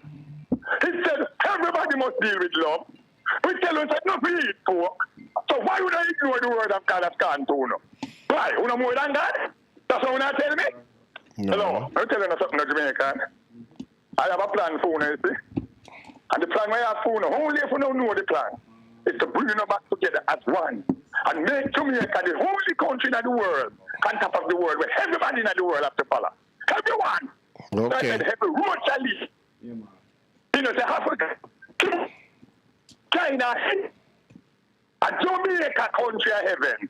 Jamaica country is the 1,000 city. Jamaica country is that little rock. All right. That's a putting thing in there. Okay. All right, brother. Thank you so much for sounding the trumpet this morning. I surely did. So, we're going to get yourselves together. All right. All right. Yes. Love is life, and life is love. And life is love. All right. I hear you. All right. That brings the morning's business to a conclusion. When he said he sounded the trumpet. Oh, you mean conference? Conference. I was wondering where he was going with that. But I like how he sounded it. Life is life. Life is love. Bring us together in one. So we're going back to the heart. Yeah, man. Of love. Always the heart. The heart of love, or the brain of love, if you're looking at it from Africans' perspective. Thank you all, to those who are online, on air, and in the studio here, for making this morning's work more pleasant and productive. I'm hoping that the change we desire We can accomplish it without taking to the streets or spilling blood unnecessarily or any of the things that means all of us won't be around to participate in the change when it comes. Have a blessed day, everyone. We're doing our wrap-up now. Producer, wrap-up time. Producer, all right, man. Producer good. Producer good. Pastor Percy. Yeah, my question goes back to leadership and what is expected of leadership. And it goes back to the heart of leadership.